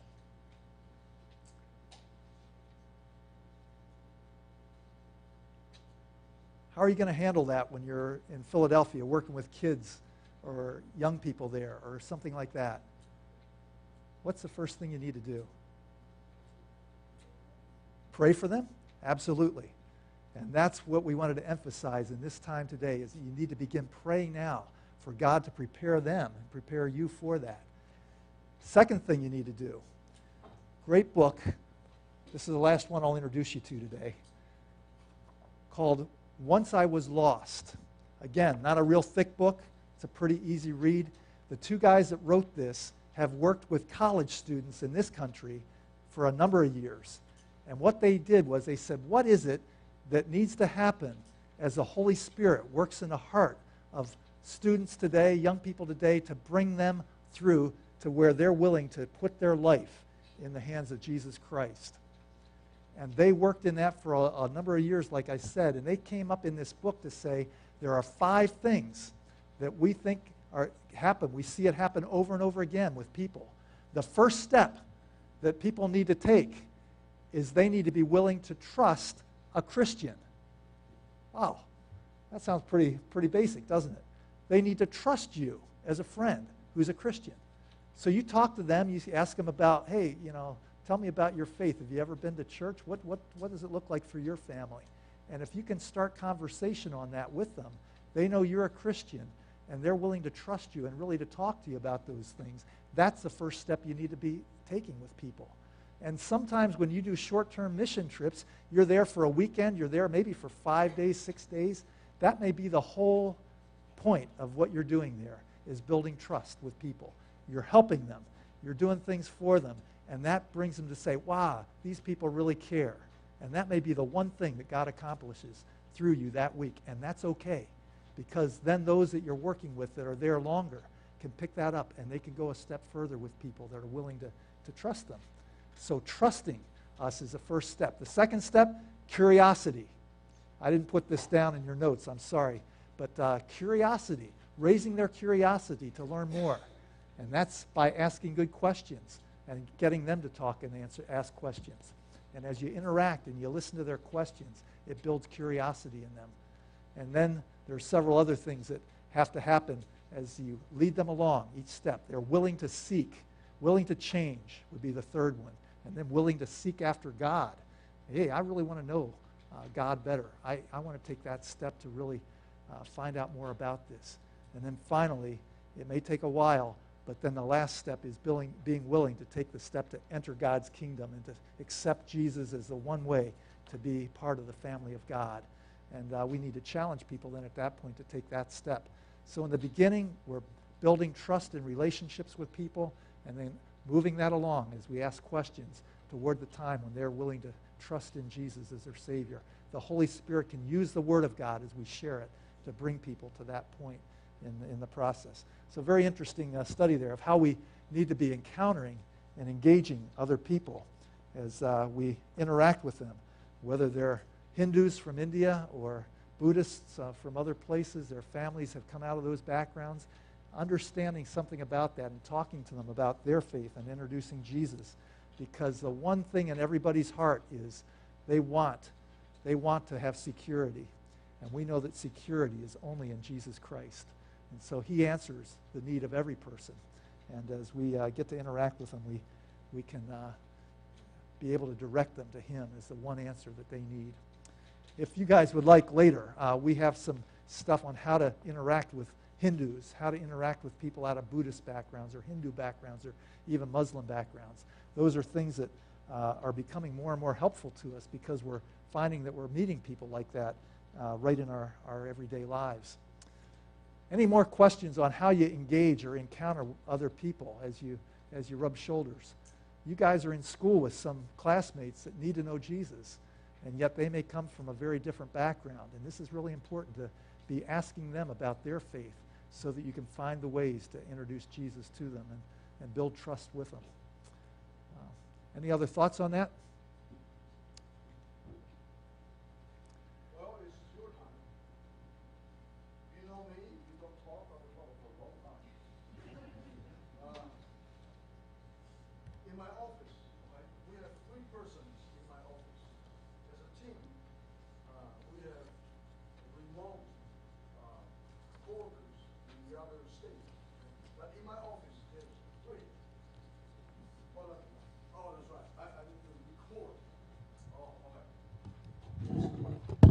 Leslie will come then and see if I will recite. If you don't talk, then that's my time to talk for a long time, right? Did I just say? Okay. I hope you can definitely chip in, okay? I know I have 2 cups of coffee earlier, but when I sit there, all the environment, the teaching is so great. Put me to what? Sleep. Sleep? Okay. Is that drooping? How do you call this? Nodding. Not napping. I don't know how to. Drooping. Nodding. Drooping. Yeah. Yeah. I used the right word. How you have no response? That's kind of strange. Well, it's not like you. Okay, please. Okay, Karen. This time I look at you, Karen. Okay. Well, in my office again, 3 persons. One. Well, I will say his name. It's okay. I don't say last name, so you don't know who he is. His name is Jimmy. So Jimmy, really? I don't believe you. So I said, Jimmy, I want to share Jesus with you. Do you know what he said? Guess. Come on. Jimmy, I want to share Jesus with you. He said, hooray, amen. No. He said, could you please not even mention that name to me? That's what he said. And then I said, have you heard about gospel? And then right away he said, well, gospel in my family is all about, listen, music. He don't want to listen to the name of Jesus. He don't want to know a true gospel.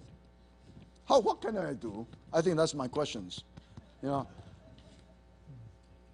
But Jimmy always tease me because I don't fight back. Now there's the other young guy. He's 26. Chris. Okay, Chris, very nice guy. Like boating, like he showed me. He fish. He go fishing about this big. And he bought a boat, which I'm so admire. One day, my wife, dear wife and daughter, one day I will go with him to go fishing. Okay, you don't go, I go. Well, so only me and Chris stay late in the office. So I said, hey, do you want to listen about Jesus Christ? Right? Nobody in the office, nobody can against me. And this is a rookie, right? I'm not rookie, I'm senior designer. So he should listen to me. So I use a very subtle way to ask him, have you think about where we come from? What do you think about God? I mean, I just said, I really want to know your idea. Who is God? Guess what he said? Come on, young people. What? Jesus is God and I'm a Christian. Oh, that's perfect. You raised in a family called Christian family. Well, his parents almost divorced. And then, so Chris like this. I never think about that question. I never think about who made me. And by the way, I don't even care. I just want to enjoy my life. That's what he said. I think that's pretty much a lot of people nowadays around us. But more and more I feel one thing is, God can use us. Become a testimony. Because they were curious. How come Shameful never talk back? I mean, I talk back to my wife, but I don't talk back to them.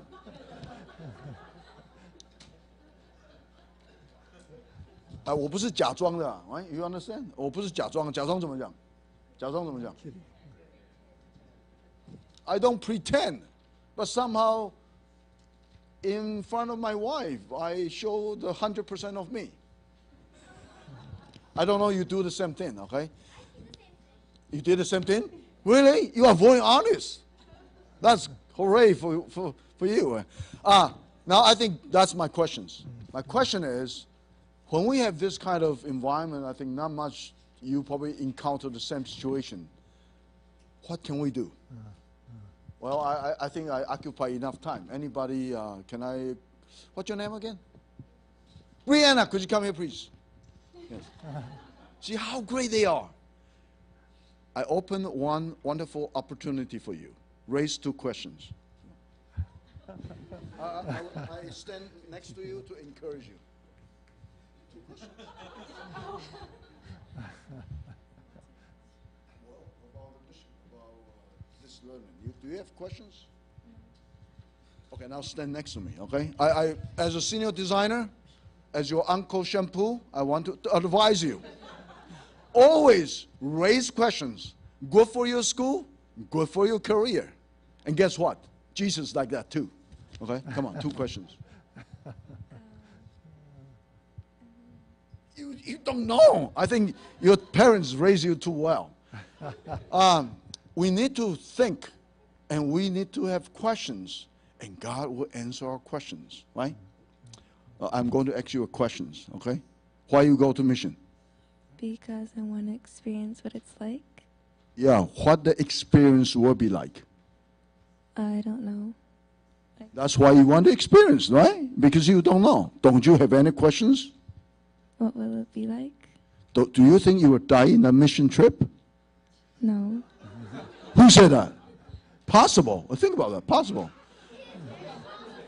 Even we step out of the street, that's a very possible things, you know, if you don't really watch out. So pray for ourselves to really dwell in Jesus Christ. Right? I mean, our life is in whose hand? God's. So it's not in your hand, right? No. Your answer is very straight and forward. Very nice. So since our life is God's hand, so that our life could end it tonight, right? Yeah. Where you go if your life ended tonight? God's kingdom. God's kingdom. That's perfect answer. I would say I'm going home. Thank you. Thank you. Okay, okay. Wow. Okay. I'm going to ask another one. Well, I mean, they are from Flushing. This time I'm going to try to Staten Island. Well. Who's Well? Come on. Nobody called Well? Jonathan. I know that's Jonathan. Yeah, Jonathan. Oh, yeah, that's right. That's you. I mean, that's this direction. Jonathan, come here, please. Yes, Jonathan. Hey, cheer for Jonathan. Cheer for Jonathan. Now, you are a boy, so I favor you. I only ask you to raise one question, please. Okay. So what's your question? How will the mission be like? Oh, that's good. How the mission will be like. Okay. Did you learn all this afternoon is mission about? No. No, not yet. Okay. So that will be a challenge for our speaker. Right? Okay. Thank you. I think I squeezed out the questions. That's great. That's not bad. great. Thank you. I want to finish this section out with knowing yourself. And I think Scott and I can both say that sometimes I think we learned God had more work to do in us than he did through us when he took us to Taiwan. And sometimes that's the case when you go on your missions trip too, is you want to go and have these expectations of what God's going to do, but at the same time he's working in your life.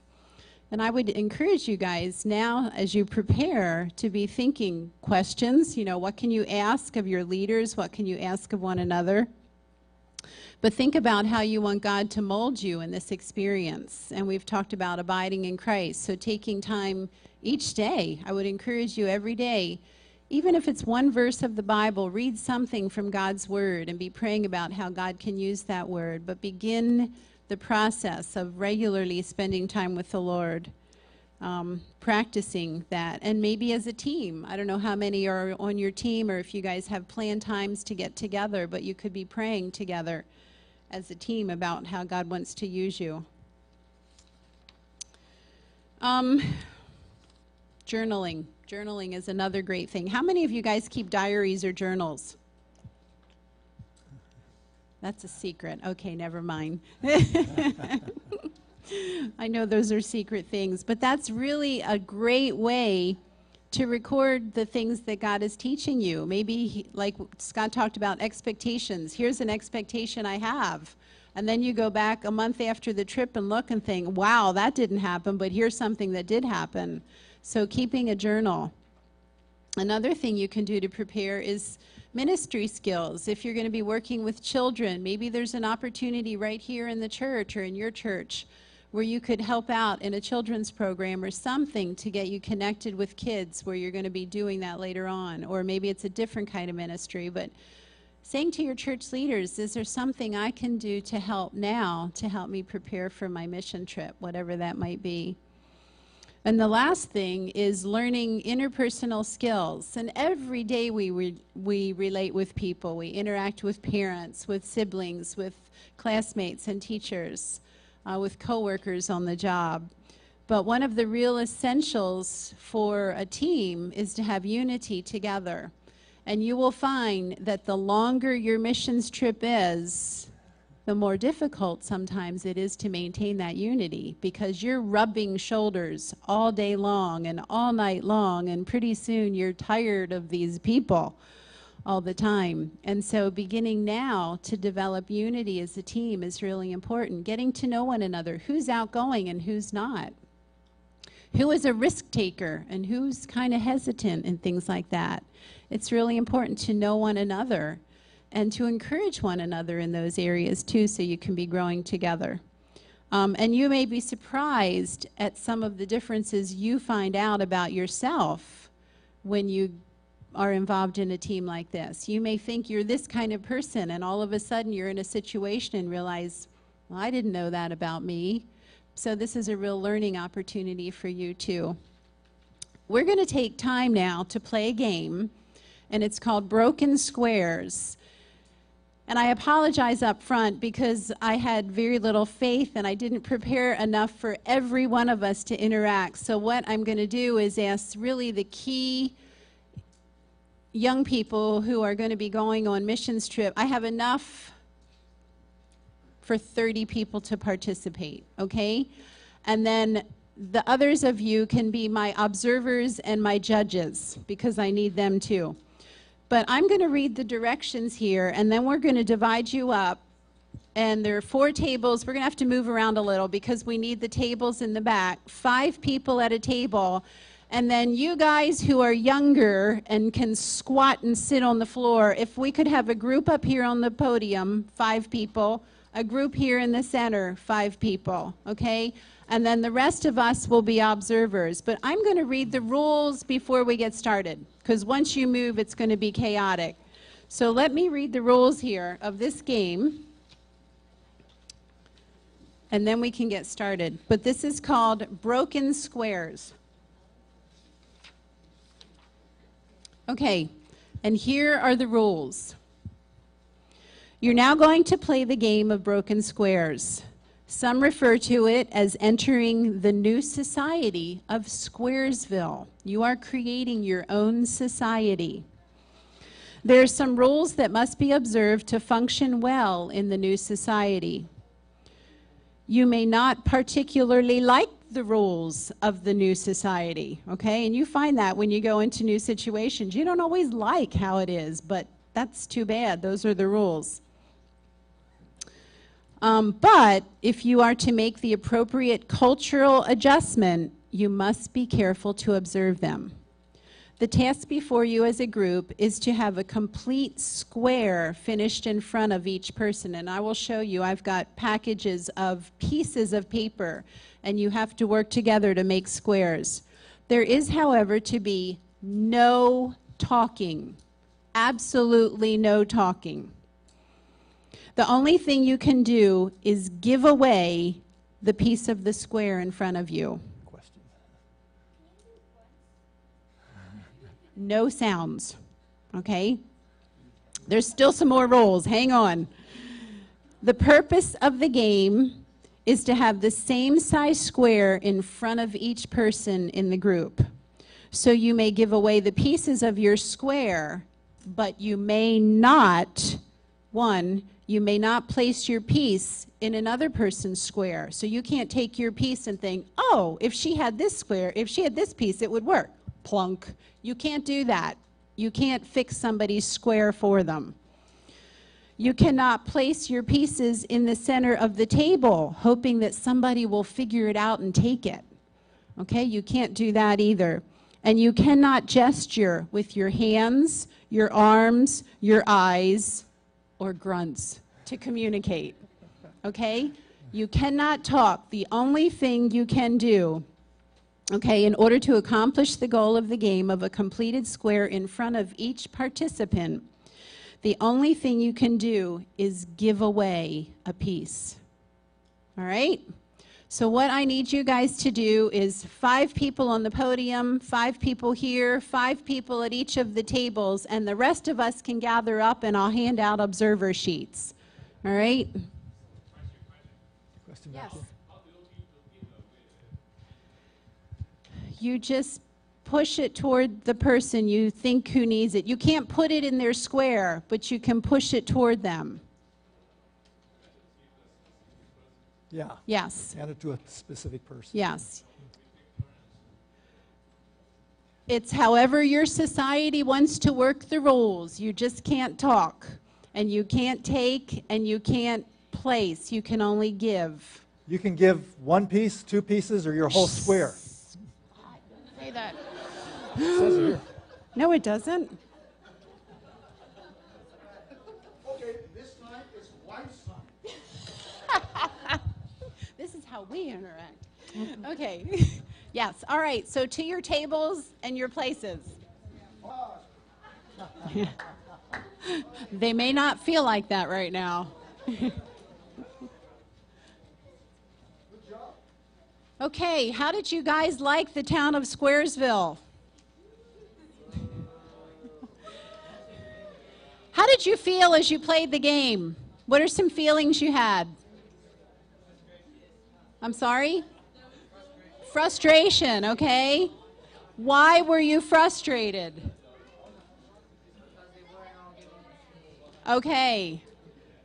Yeah, how many of you thought you had a square and then you ended up having to break it up to complete the game? Okay, yeah, it was. How many of you wanted to hold on to your square and not give pieces away?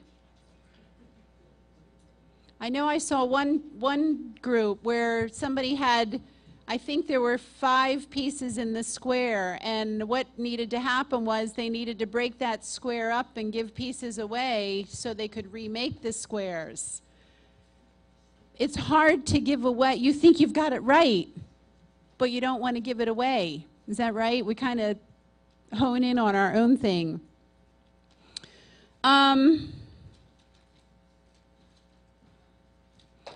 Could you communicate in the game without breaking the rules? Yeah? I know there was some rule breaking. What messages were you sending one another in terms of willingness or unwillingness?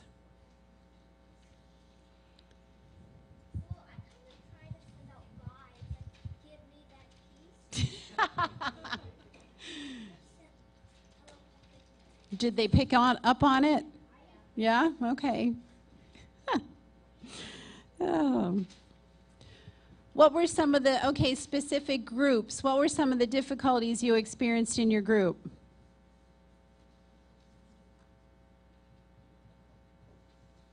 When you talk about being frustrated, what were some of the things specifically that frustrated you?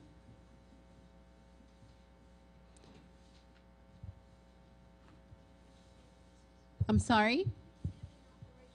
Okay, yeah, you knew there was a piece you probably needed and they weren't giving it up. That's hard, isn't it? They have what I need and they won't give it up. Or I have what they need and I'm not going to give it up. There's feelings there. Well, think about, when we went to Taiwan, we couldn't say anything but ni hao ma. It was kind of like playing broken squares. We couldn't communicate much, so I had to go to the market with a piece of paper and a pencil and have people write down the prices for me. That was the only way I could communicate until I learned 1、2、3、4 and so on. But that's kind of what you guys did. You entered a new culture and the rules were different, and it's frustrating when the rules aren't what you're used to. And that may happen a little bit on your trips. The more different, that doesn't sound right. The more difference, thank you. The more difference in the culture, the more the challenge is going to be in terms of communicating. And so you guys will see that. And you, if you're going into an Asian culture, you have the advantage of having some of the language. But that game was just a little bit of a hint of what it's like to be on a team, trying to work together in a different situation. And often, it's hard to have unity when somebody else has something you need. And so learning to give and take, learning to look around at the needs around us and not just look at my own needs, but seeing what other people might need is really important as part of a team. So that was just a little bit of a piece of how to see you guys, you know, what it takes to work together. And I know you'll do that in your teams, but it's a fun game.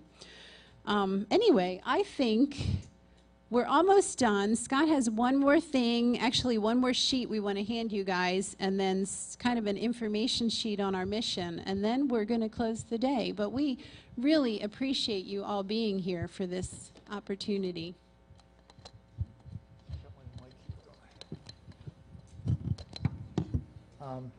On that game, some of you guys are leaders, and I could look around as I went around table to table, and there were guys there that were lining everything up, and you knew exactly what needed to happen. And some of you are going to be working in Philadelphia, these places, and you'll be able to think pretty quickly about what needs to happen. Other people, you're followers. That's who you are in the role of a team. And you're ready to take orders. The problem comes when we get a number of leaders on a team and not too many followers. And some of you, you may have had a lot of leaders at your table, or you may not have had any. And those are the things that kind of matter.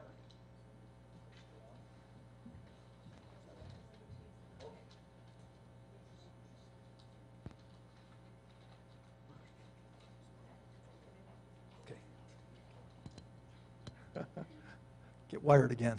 Thank you. So like I was saying, some of you are leaders, others are followers. The problem comes when we're all followers or we're all leaders. And that's when there can be some real struggle. And you may have sensed some of that even around your tables as you were playing that game together. It's important to be able to fill in and know who on your team is in what role.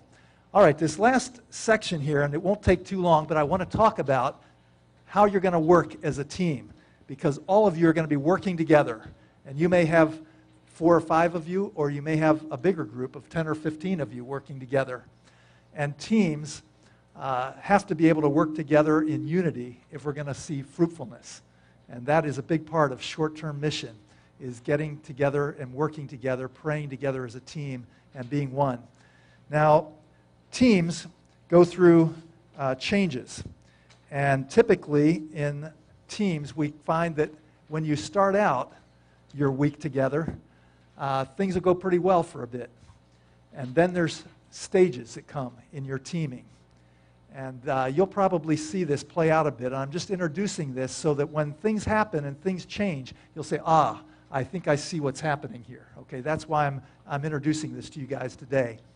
The first stage of a team, you have that first page there? 4 stages of a team. Teams go together and we form the team. So forming is the first stage. And forming is what you're doing right now as you get to know the ones you're going to be working with, and you get to know which ones are the leaders, which ones are the followers, which ones are good at this and good at that. As you start to get to know one another, you're forming as a team. And that's a very important stage, to be setting in place what you'll need to be able to work together, and setting expectations of one another like we talked about earlier. And you'll expect this person to take the lead because they have leadership. You're expecting this person to follow well because they're a good follower. Those kinds of things. And forming is what we could call the honeymoon stage of a team. Things go well, you get together, you like to get to know each other, you're having a lot of fun as you get ready to serve together. The first day, everything goes great. Well then, the second stage comes, and that's called storming. Storming. You go from forming to storming. And all of a sudden, you're having struggles together. And that person's rubbed you the wrong way, and you get angry, you get impatient with one another. Things happen like that start to maybe make you have difficulty together as a team. And you go through a time of storming because maybe things aren't working out the way you expected. And you have to be able to think and step back and take time together to rebuild at that point.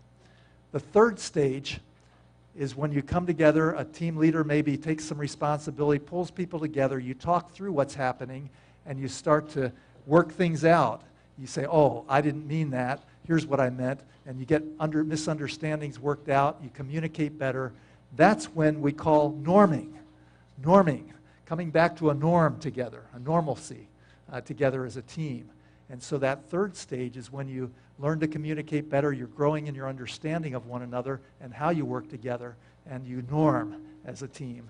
And then the final stage is what we call performing. And that's when things are going really well and you're working really well together as a team. Now, you can work through a lot of that in advance, but some of it comes in the pressures of the situation of what you're doing together in the work that you're doing. But what was the first stage there? Forming the team. And you get together. Turn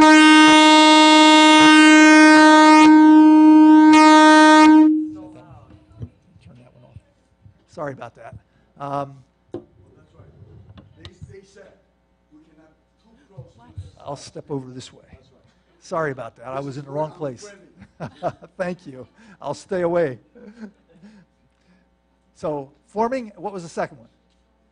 Storming. Things get rocky. And then, norming. Get things back together, and then what you do? Then you're ready to really perform together. That's great. All right. Flip the page over, and you'll see teamwork factor. I'm going to run through this really quickly, but these are things I'd like you to write down and think about as you go into your teamwork together. These are the things that make for a really solid team together. Teamwork, T. T is for teachable. Teachable. If you're going to be a good teammate, you're going to be teachable. You're going to accept advice. You're going to be looking to learn as you go together to serve. And teachable is a real first quality of what it takes to be a good team worker together. E. Anybody have an idea what E might be? Well, that would be an O, but we may get to that one. Encouraging. Encouraging. And boy, we need people on a team that can be encouraging, helping one another out. Everybody's going to make mistakes on your team. You're going to make mistakes. But it's a person that can come along when somebody's made a mistake and say, hey, we're with you, try it again, keep at it. That's the word of encouragement that really can be helpful and make a big difference on a team. A, maybe attitude. It's a certain kind of attitude. Appreciative.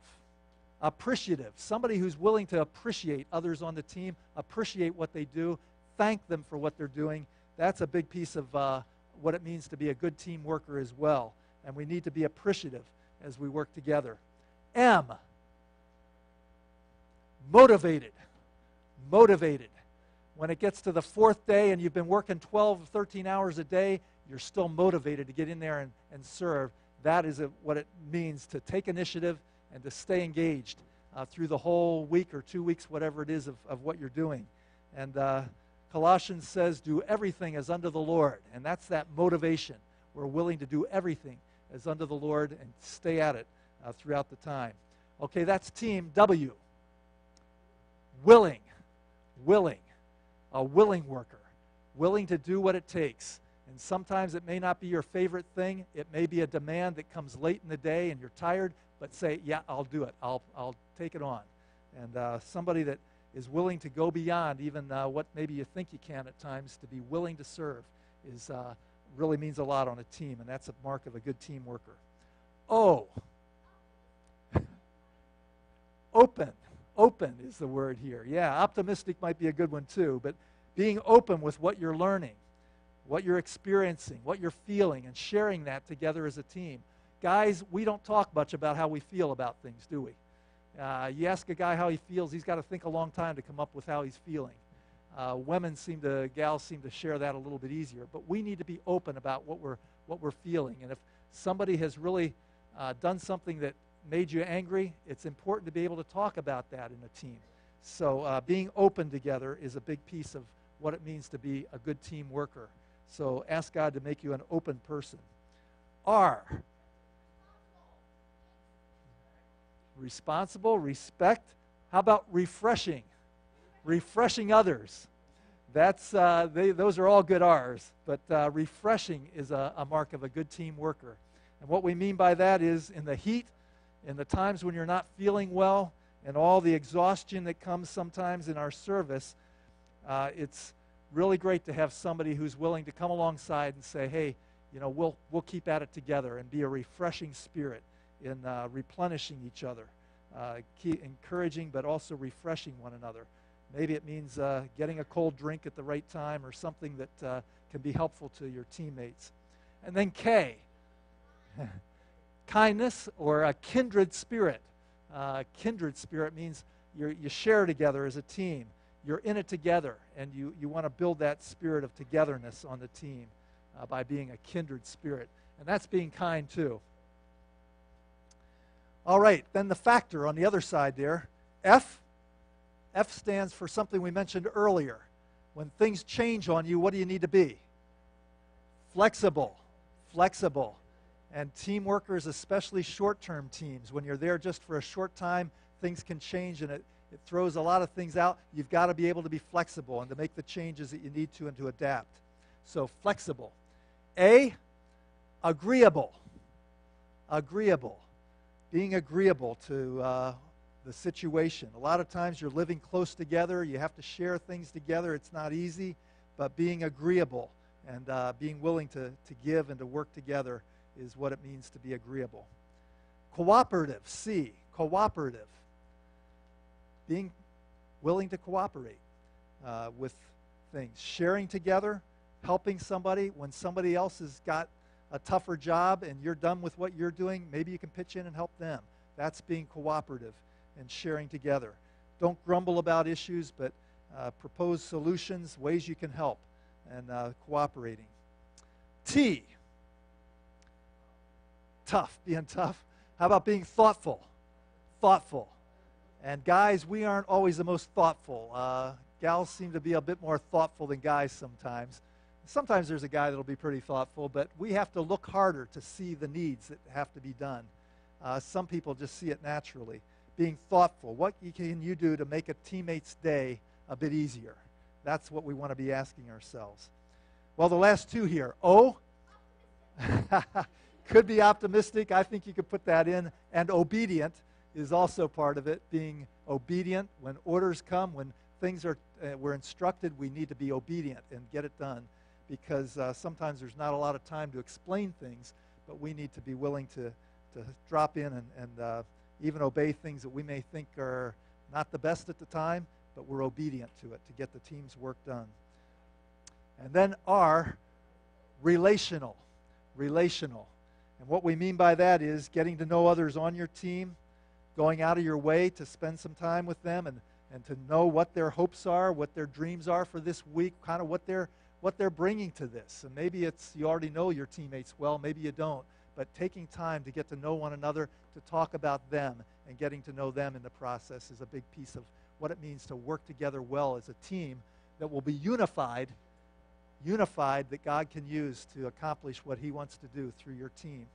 So that's the teamwork factor, and think about those things.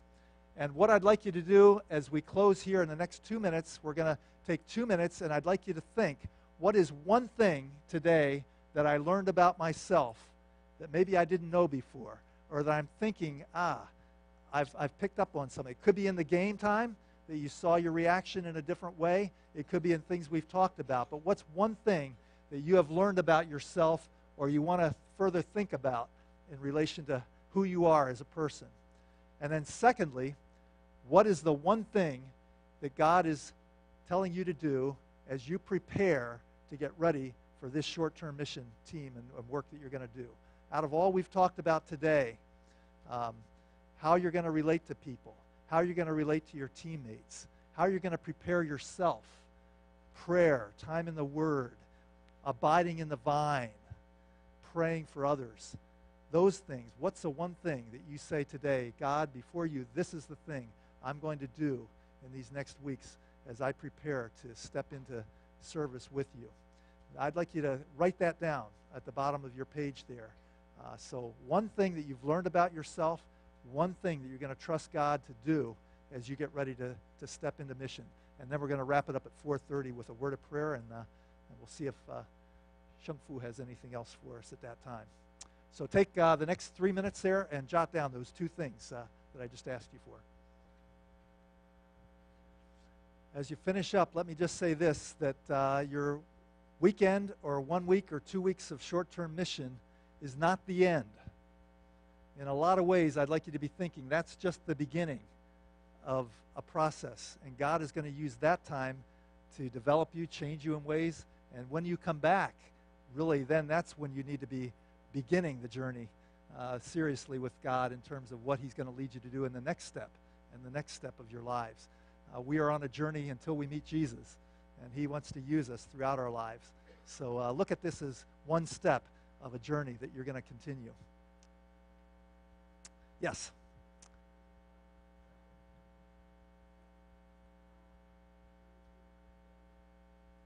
When is it? When is your short-term mission trip?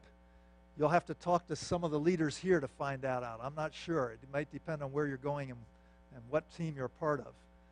But I believe the JAM team's going to be in May. May 8th, okay. So that's coming up before too long here. All right, I'd like to pray for you guys and wrap it up. If there are any final questions, we're going to be around for a little bit. We'd be happy to talk to you one-on-one for a little if you'd like to. I really appreciate the attention you've given today. It's been a fly-through this afternoon. Sometimes we have maybe a whole day to do some of these things, but we look forward to hearing how the Lord's going to use you in your ministry this year too. Let me pray together for everybody here. And Lord Jesus, we want to thank you that you are the Lord of the harvest. You are the Lord of mission. And Lord, we are on mission with you. We are not inventing this. You are the God who has a love for this world, and we want to ask that you would put that love in our hearts for other people that need to know you, Lord Jesus, today. Help us to love our teammates too, Lord. It's not going to always be easy, but we look to you to give us love for the ones that we're serving with and to love our leaders and to support them. Lord, I pray for each one gathered here that you would come with them into this experience that they're going to be serving in the next couple of months. And Lord, prepare them well in every way to be fruit bearers for you. Lord, take them deep into your word. Develop them in prayer and in sustained prayer for those that they're going to be working with. And even as they come back, that they would be praying, Lord, for those that they've touched. And Lord, would you open relationships for them with people that can trust them and that they can really touch in Jesus' name, we pray. Lord, I commit them all into your hands, and I pray that you'll be honored in the service that they give. And Lord, all of us commend ourselves afresh to you and ask that you'll use us for your glory, the glory of the name of the Lord Jesus. And it's in his name we pray. Amen. Amen.